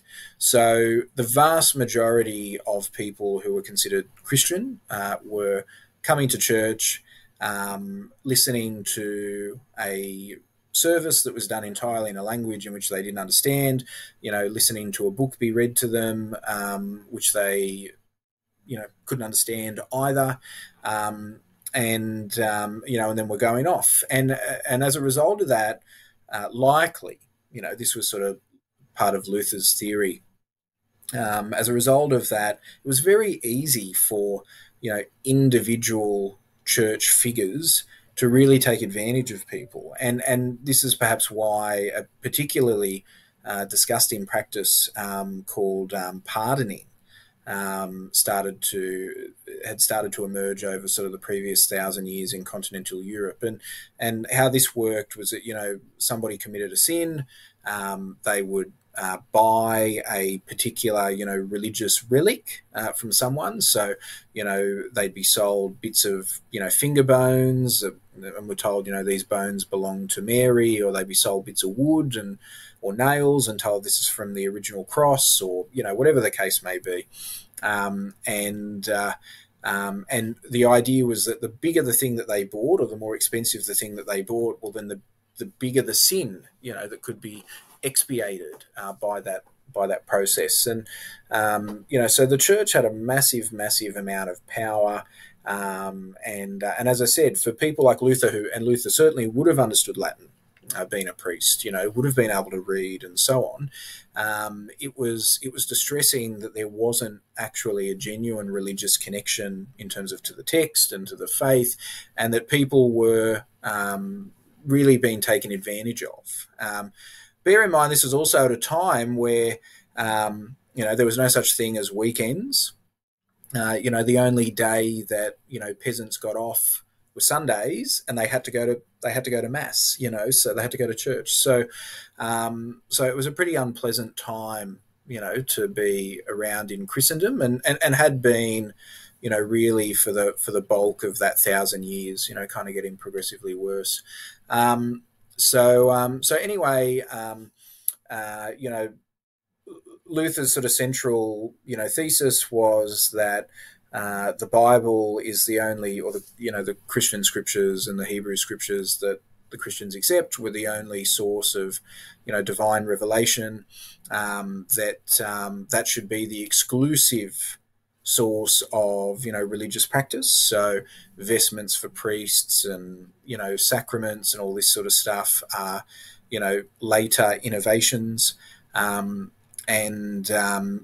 We need to go back to what the inverted commas, true Christianity is. There's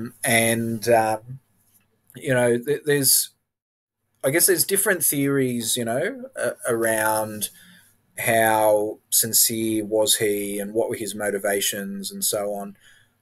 I think that despite, as I said, I think that he's a pretty unpleasant figure in history.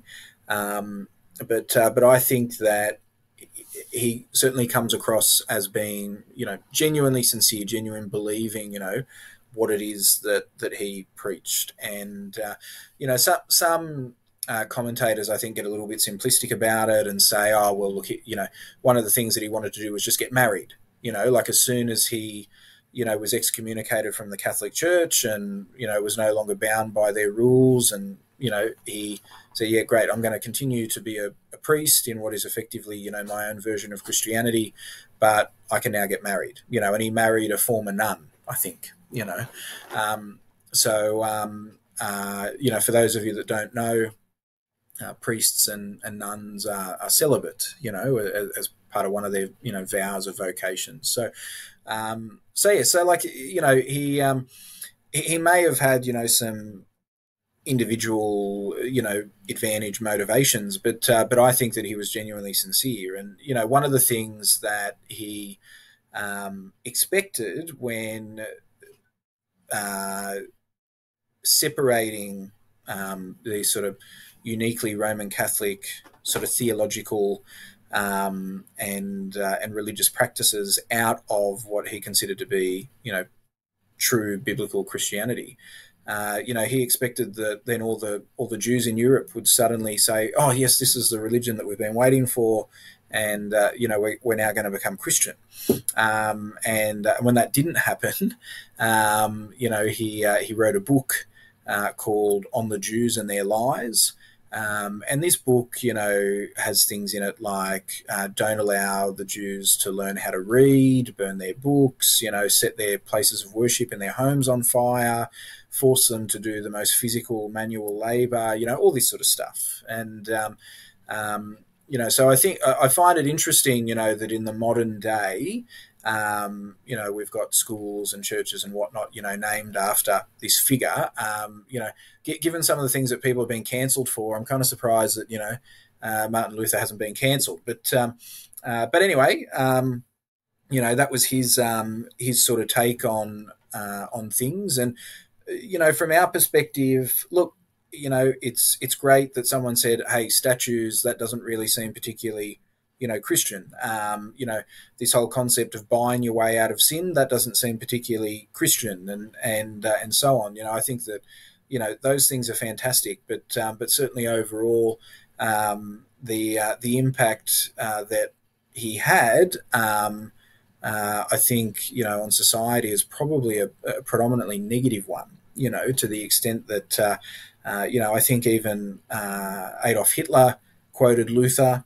As part of his, manifestos, obviously, tumultuous period in the 16th century Europe and up until really relatively recently, that led to significant conflict between Catholics and Protestants, has cost countless numbers of lives over those centuries. And again, like a lot of the relatively younger listeners, and when I say younger, I mean like people probably more your age, are not going to have a direct connection to this. But I remember being a primary school kid and kind of hearing on the news every second week about stuff that was happening in Northern Ireland and the Republic of Ireland, and stuff that Sinn Féin and the IRA were doing and all that sort of stuff. And whilst, and I don't want to cheapen that issue, there certainly is an issue about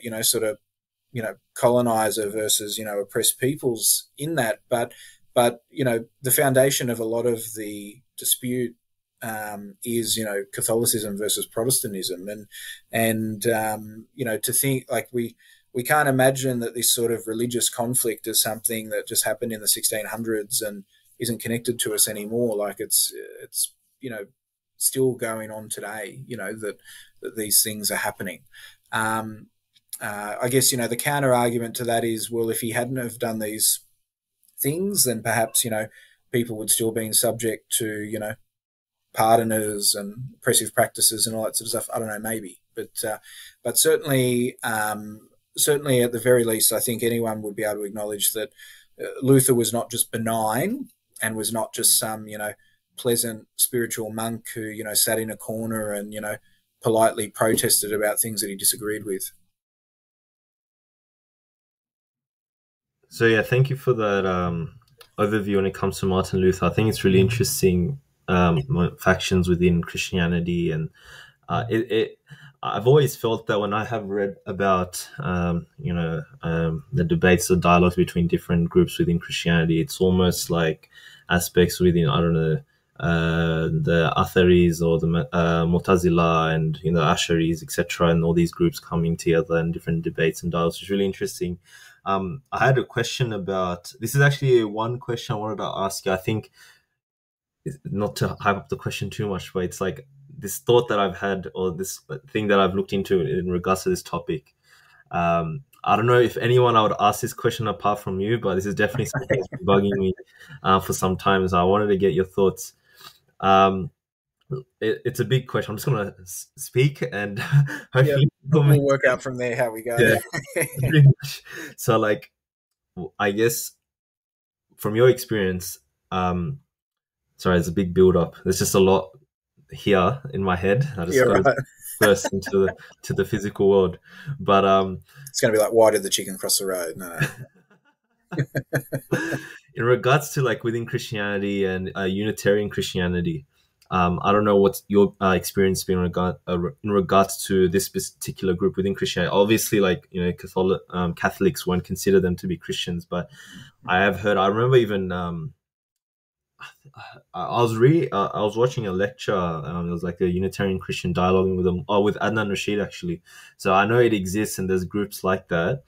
But I guess one question out of my 4 questions, I'll just say all those questions right now together. But my question is more, what's been your experience with Unitarian Christianity? Is there legitimacy to it? Has it existed within in the past? Was it prominent at one point? Because why I asked this is it's almost related to the Sirah, because we know, I think what I've come across is many apologists or Muslim apologists will talk about I think how to pronounce it, Aries. Aries. Arius. Arius, how he was like a Unitarian Christian, he was like a priest, I think. Yes. And I guess from a Muslim theological perspective, looking and reading about what his theology was, people will try to make it as if it's closer to Islam, or maybe even Islam at that point in time. Maybe I butchered, I don't know, I want to get your thoughts on it. But why I asked this is because I have a interest in the Sirah. I really, I try to get like little interesting things and have think about a lot, because sometimes I feel that some aspects about the Sirah, it's not just like, obviously we take into consideration scholars wrote about it and this and that, but I like to think outside the box and think different things. I think one of them is like, for example, how like I was reading Shah Waliullah, and how he his perception of what Jews thought of Islam at that time. And it's not like exactly the orthodox way of how I guess other scholars would have thought about things. So it's really interesting when you come across these ideas and thoughts. It makes me think outside the box. So like I like doing that. And so when it comes to Arius, sorry, I guess there's that perception that, okay, he's closer to Islam in some ways because he maybe is a Unitarian Christian and maybe it was Islam at that point in time, or it could be called Islam, which is really interesting is because this is another question I don't want to ask and I'll get a bit too complicated, but fixing on Arius for now. One of the letters of Rasulullah when he sent to Heraclius, I actually wanted to ask you a question about that, but that's for another separate question, is that one of firstly he sent letters to Khusro, Heraclius, Muqawqis, etc., telling them to accept Islam or you'll be in the fire, etc., right? And in Heraclius's letter, I think if I recall specifically, Rasulullah mentions that and if you don't accept those, that the sins of the Eriseen will be on you. And many scholars have interpreted that word, because it's not an Arabic word, and this is from Yasir Qadi. He talks about this, is that they've interpreted as peasants or interpreted as common folk. The sins of the common folk will be on you, because he's obviously the leader, he's the powerful. Heraclius is very powerful. Because he's in accepting. If he accepts, the people will obviously accept Islam naturally, because he's a figure within Christianity at that time. And if he doesn't, he has the sins of the people who don't accept. So, but then the word used is Arisiin, I think, if I recall. And yeah, it was interpreted as common folk or peasants. But then Yasir Qadi had an interesting take where it's like many he doesn't stick to that the common interpretation. He actually interprets it as Arius, the followers of Arius, which actually makes sense, to be honest. Because it's not like a common Arabic word used at that time either. So I found that really, I'm like, whoa, that's mind blowing, right? And so that kind of connects to the whole Islam, other forms of Christianity being possibly Islam, or that kind of connection and perception. So I don't even know what the question is. I just wanted to get your thoughts. That's all right. There's a bit to unpack. I mean, I'll just ramble for a bit and see if we get somewhere. But look, there is a long history, and by long I mean kind of centuries of discussion in the early church about what was Christian theology. I mean, there was also a pretty long discussion about what are the Christian scriptures, and so again, coming from an Anglophile background, a background where Europe is what sort of dictates what Christianity is. We kind of fall into the trap of assuming, oh yeah, well, there was always Trinitarian Christianity, and yeah, there were Unitarians as well, but the Trinity is the standard view, and and all this sort of stuff. And in fact, as I was kind of referring to before, the reasons that the Orthodox churches broke away from the Roman Catholic Church were all predominantly for theological issues. Now, they're theological issues that now, and by now I mean only really in the past sort of 50, 60 years, a lot of Christians may say, oh well, they're kind of not particularly important now. Still a lot of people that say that they are, but in the not too distant past, so as in prior to 1950, they were major heresies. So like I some people may be sincere in their trying to talk down these differences now, but I think that they're just kind of ignorant of history. Like the fact is, these theological differences were massive, and the spectrum was Unitarian versus Trinitarian. It was what is the nature of Jesus? Is he fully man or fully divine? When did he become divine? Or was he always man? And all this sort of stuff. And And so, yeah, I mean, as you said, Arius was a Unitarian. He emphasized the supremacy of God the Father over the Son of God, Jesus, and you know, there were some people who had kind of similar interpretations to Arius that almost had really like a dualist, kind of view, in that, oh, there's two gods, and the Son of God is like a secondary god. There were also dualists at the time, or in this period of history, I should say, like Marcion of Sinope, who actually ended up having a massive influence on what the Christian scriptures would be, codified as. And Marcion's view was that there were two different supreme gods. There was the God of the Jews, the God of the Old Testament, and the real all-powerful God of the Christian scriptures. So the point that I'm getting at, by kind of trying to summarize 500 years of theological history in 5 minutes, is that there were a breadth of views. We as Muslims will get presented with, one of a couple of arguments around this. First one, the Trinity, the Western Christian conceptualization of it was always the majority view and the rest were splinters. That's not true.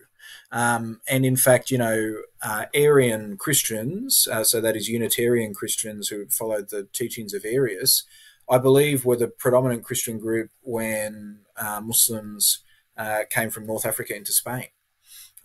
So there were large parts of Europe that had Unitarian Christians. That doesn't mean that their views are any more or less true, but the idea that it was just some small splinter group is, incorrect.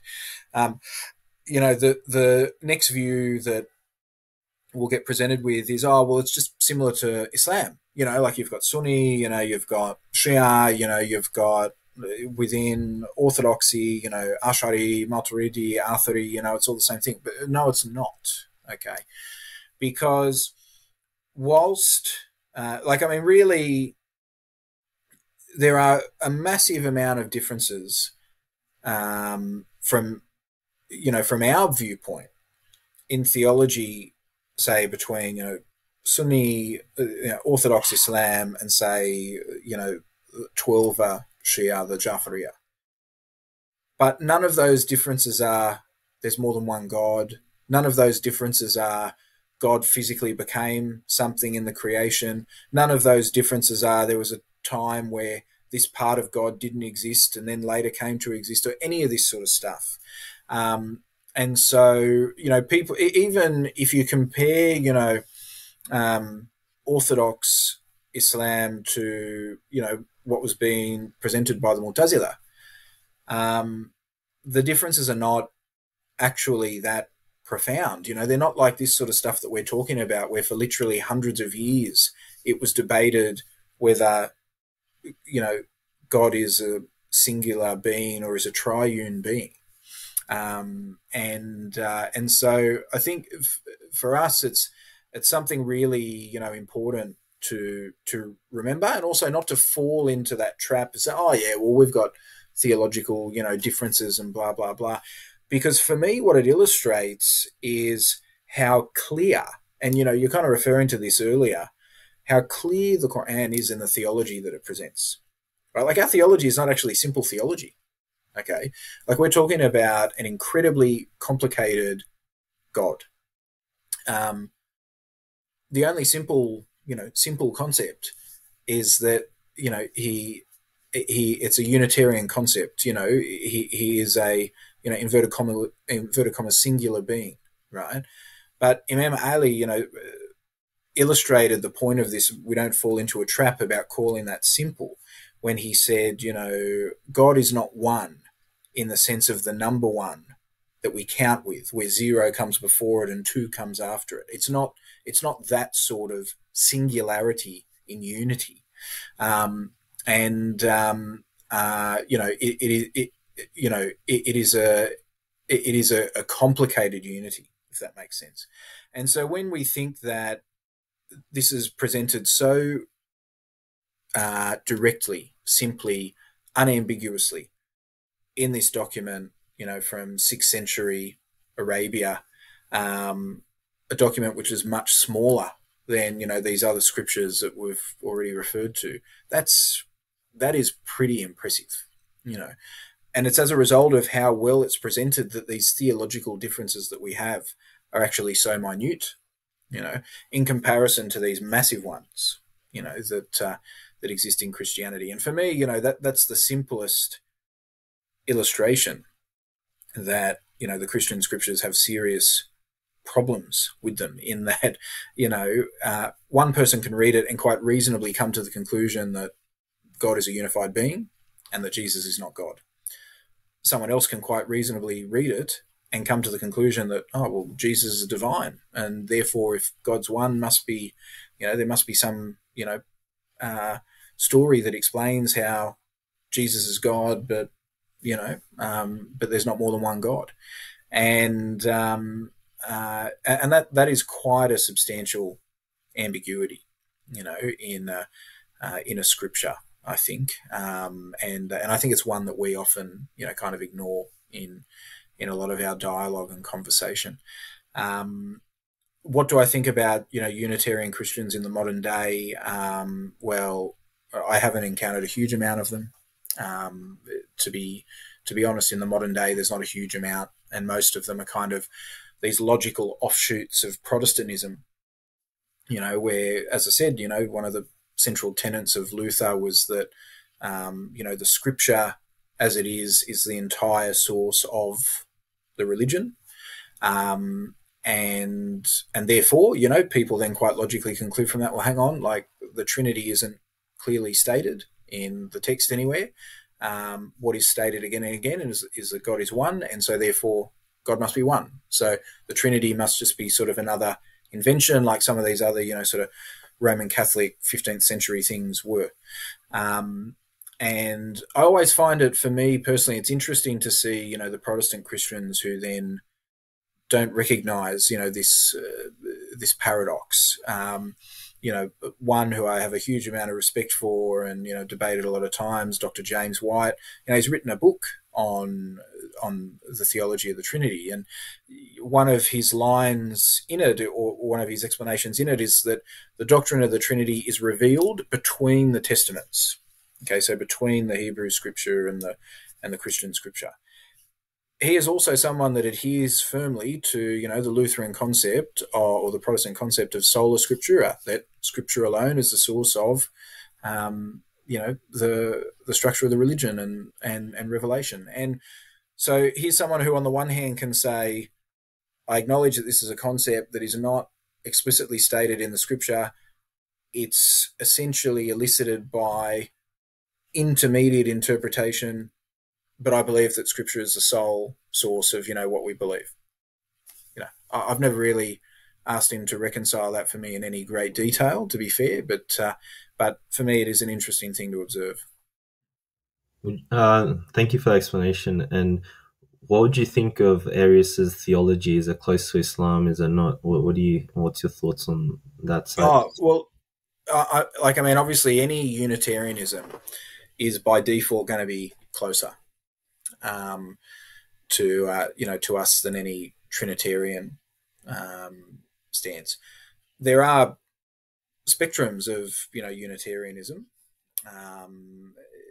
and I think the general sort of counter to Arius being very close to Islam is that, well, he still sees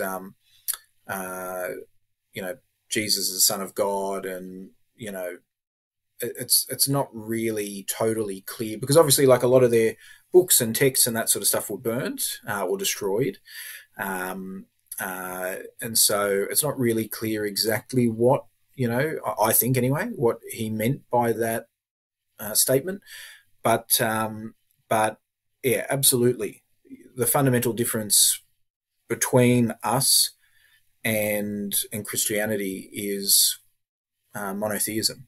And my view is, and this is obviously the view of a number of Muslim theologians, is that there is no way that we can reconcile the Trinity and call it monotheism.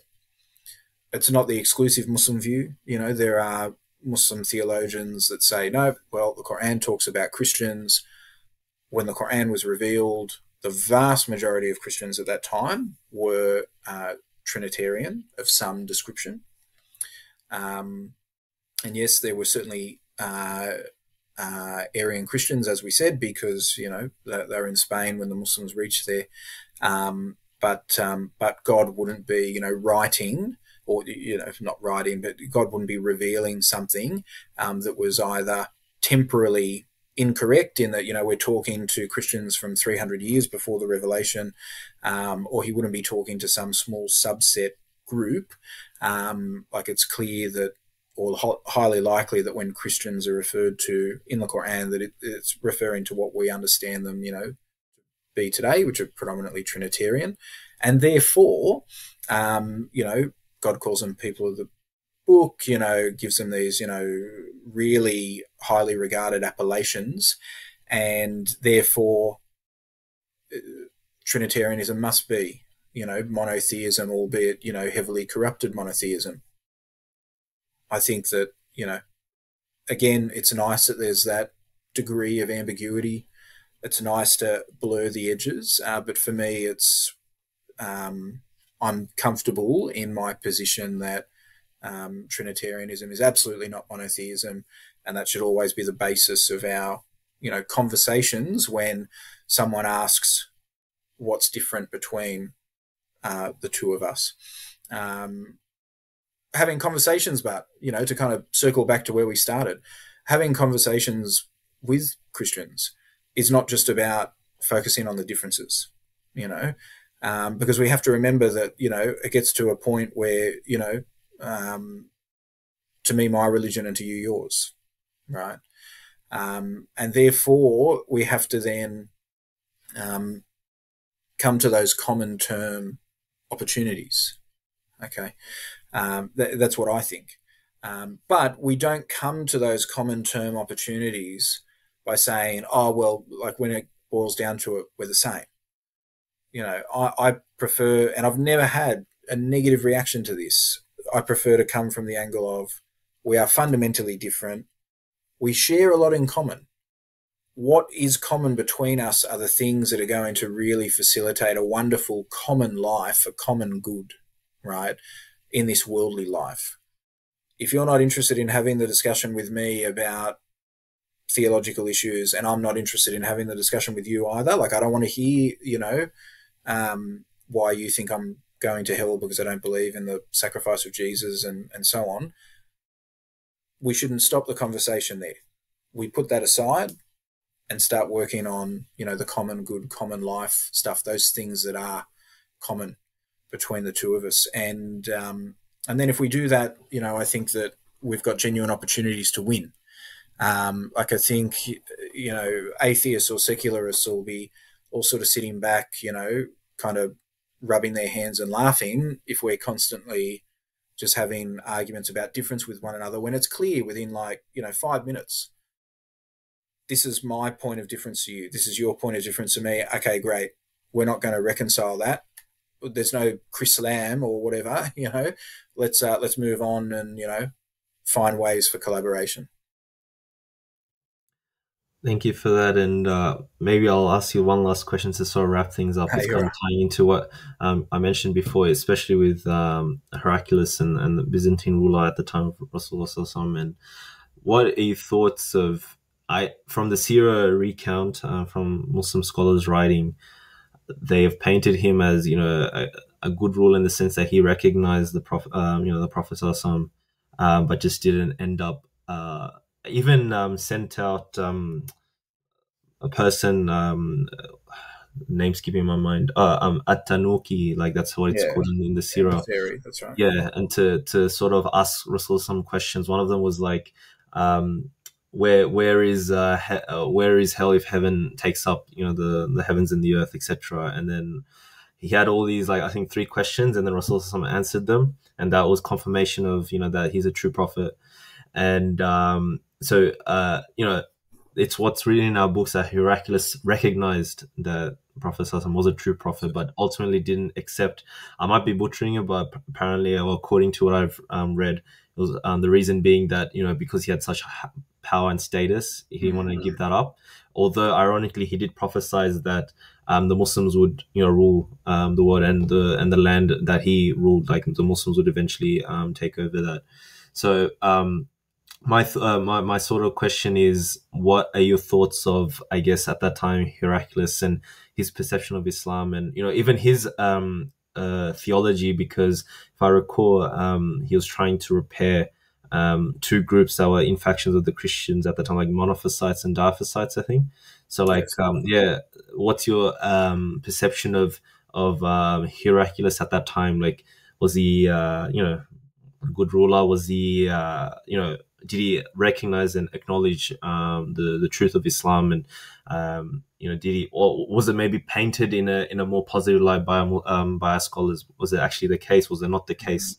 And and the reason for why I didn't convert at the end, and compared to, like, we have Najashi, for example, who converted, who was Christian ruler, but he still converted to Islam. So yeah. Well, look, I think it comes back to ultimately, to that sincerity sort of stuff, right? And we're talking earlier about people doing things for particular intention and whatnot, and how and this is one of the reasons why I personally have I've probably turned down. I'd be now probably getting close to turning down 10 events for every one event that I do accept, to contribute to, because I'm personally, afraid. I think there's lots of people who would be infinitely better than me at this, but I'm personally afraid that, intentions become clouded, and we're very, very good at, listening to that waswas and, justifying, pretty bad things in our heads, and, going through that. What do I actually mean by that without being too cryptic? Lots of, male figures that have been involved, prominently in, I guess the worldwide Dawah group, or whatever we want to call it, have had, unfortunately, some pretty significant, revelations come out about their, intimate interactions with people on tour, and, and all this sort of stuff.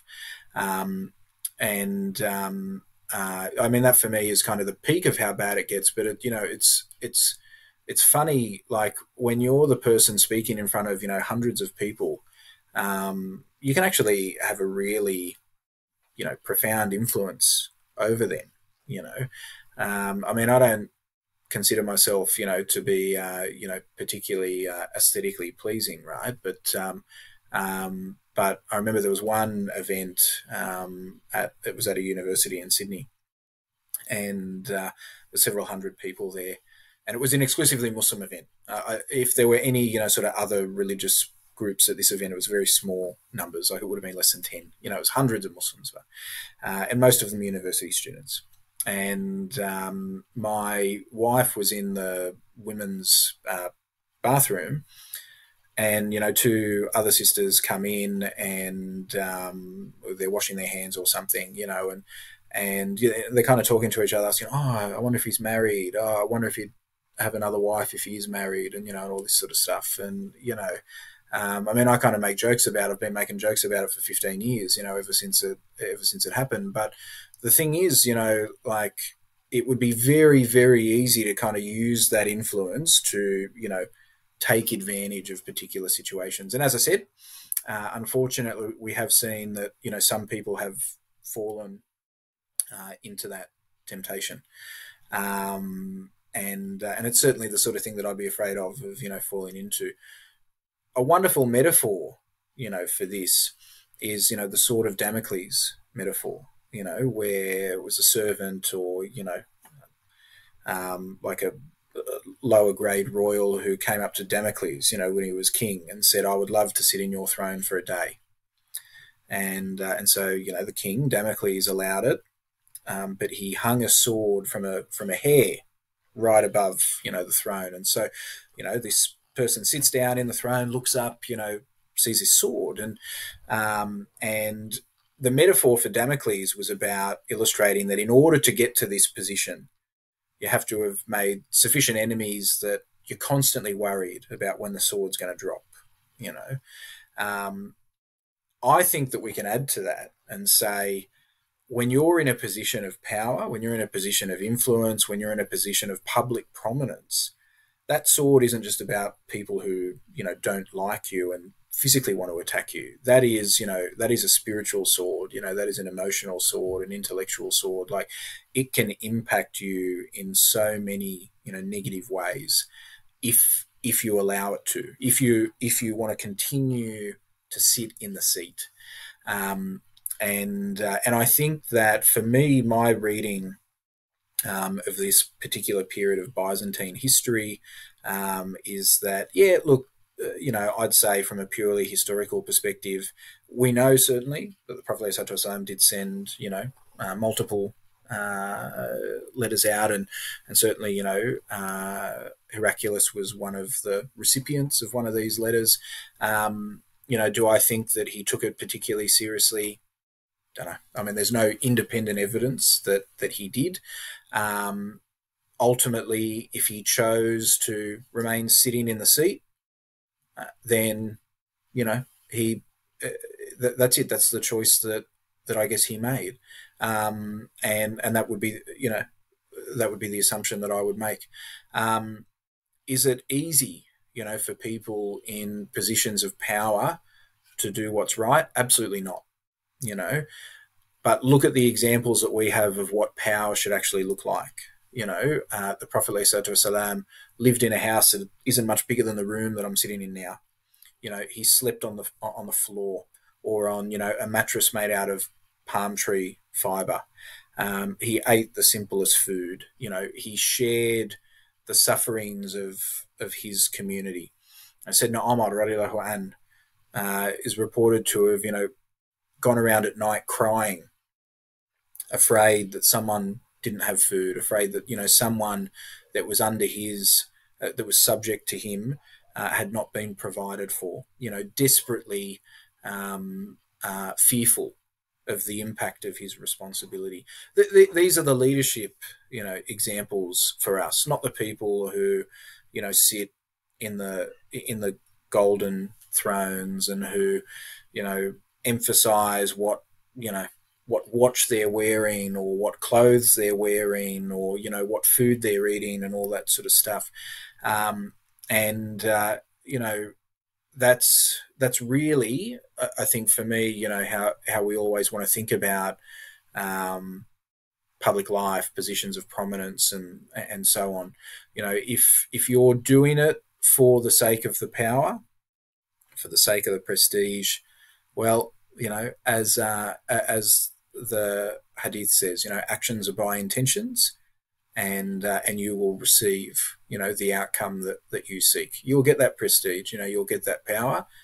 You're not going to get anything else. If you're doing it because you want to fulfill a service, you want to do your best to try and support and protect other human beings, and you want to do that critically because that's what God has told us to do, well, congratulations, you're the ultimate winner of the game. That's kind of my take, I guess. That was really important how you tied in how difficult it is when it comes to position of power and to do the right thing in those challenges. It reminds me, even we know Najashi, how important of a figure he is in the Sirah, but essentially when he after the Muslims emigrated and essentially there was a group, there were people within Najashi's land caught wind that he may have converted or was in a different sect or whatever, and they cornered him and asked him, like, what is your religion? Like, do you believe Jesus is God? And I think he had a parchment, like folded up piece of paper, and he stuck it like in close to his heart, inside his clothes, and pointed to it and said, I believe this is my faith, or something to that effect. So it's kind of a double meaning to get around that. But like, I guess it shows that we know how prominent he is, and Rasul like praised him and did janazah, etc. So he obviously is, a prominent figure, Muslim, etc. But even in that situation, he exhibited that. It's I think that moment also shows how hard it is, because it's not like he came out and said, yeah, I'm Muslim, come to Islam, or leave this land or something. I don't know. Like, well, look, I mean, to get a bit more sort of philosophical on it, it's the concept that Aristotle spoke about, called phronesis, practical wisdom, right? It's about, I guess, accepting that there is a middle ground between saying absolutely everything all at once and acting, exclusively in your own personal interests. And Islam is the middle way. It is that middle ground between I'm only going to talk to people that agree completely with what I believe, and I'm not going to listen to anything that anyone else says, and I'm going to infuriate people with the bluntness of my belief, versus I'll just say whatever anyone wants to hear so that they all like me and they're all my friends and I get to maintain, my status. We're in the middle. No, we don't compromise on what we believe, but we're going to respect everyone. We're going to interact with everyone as positively as we can.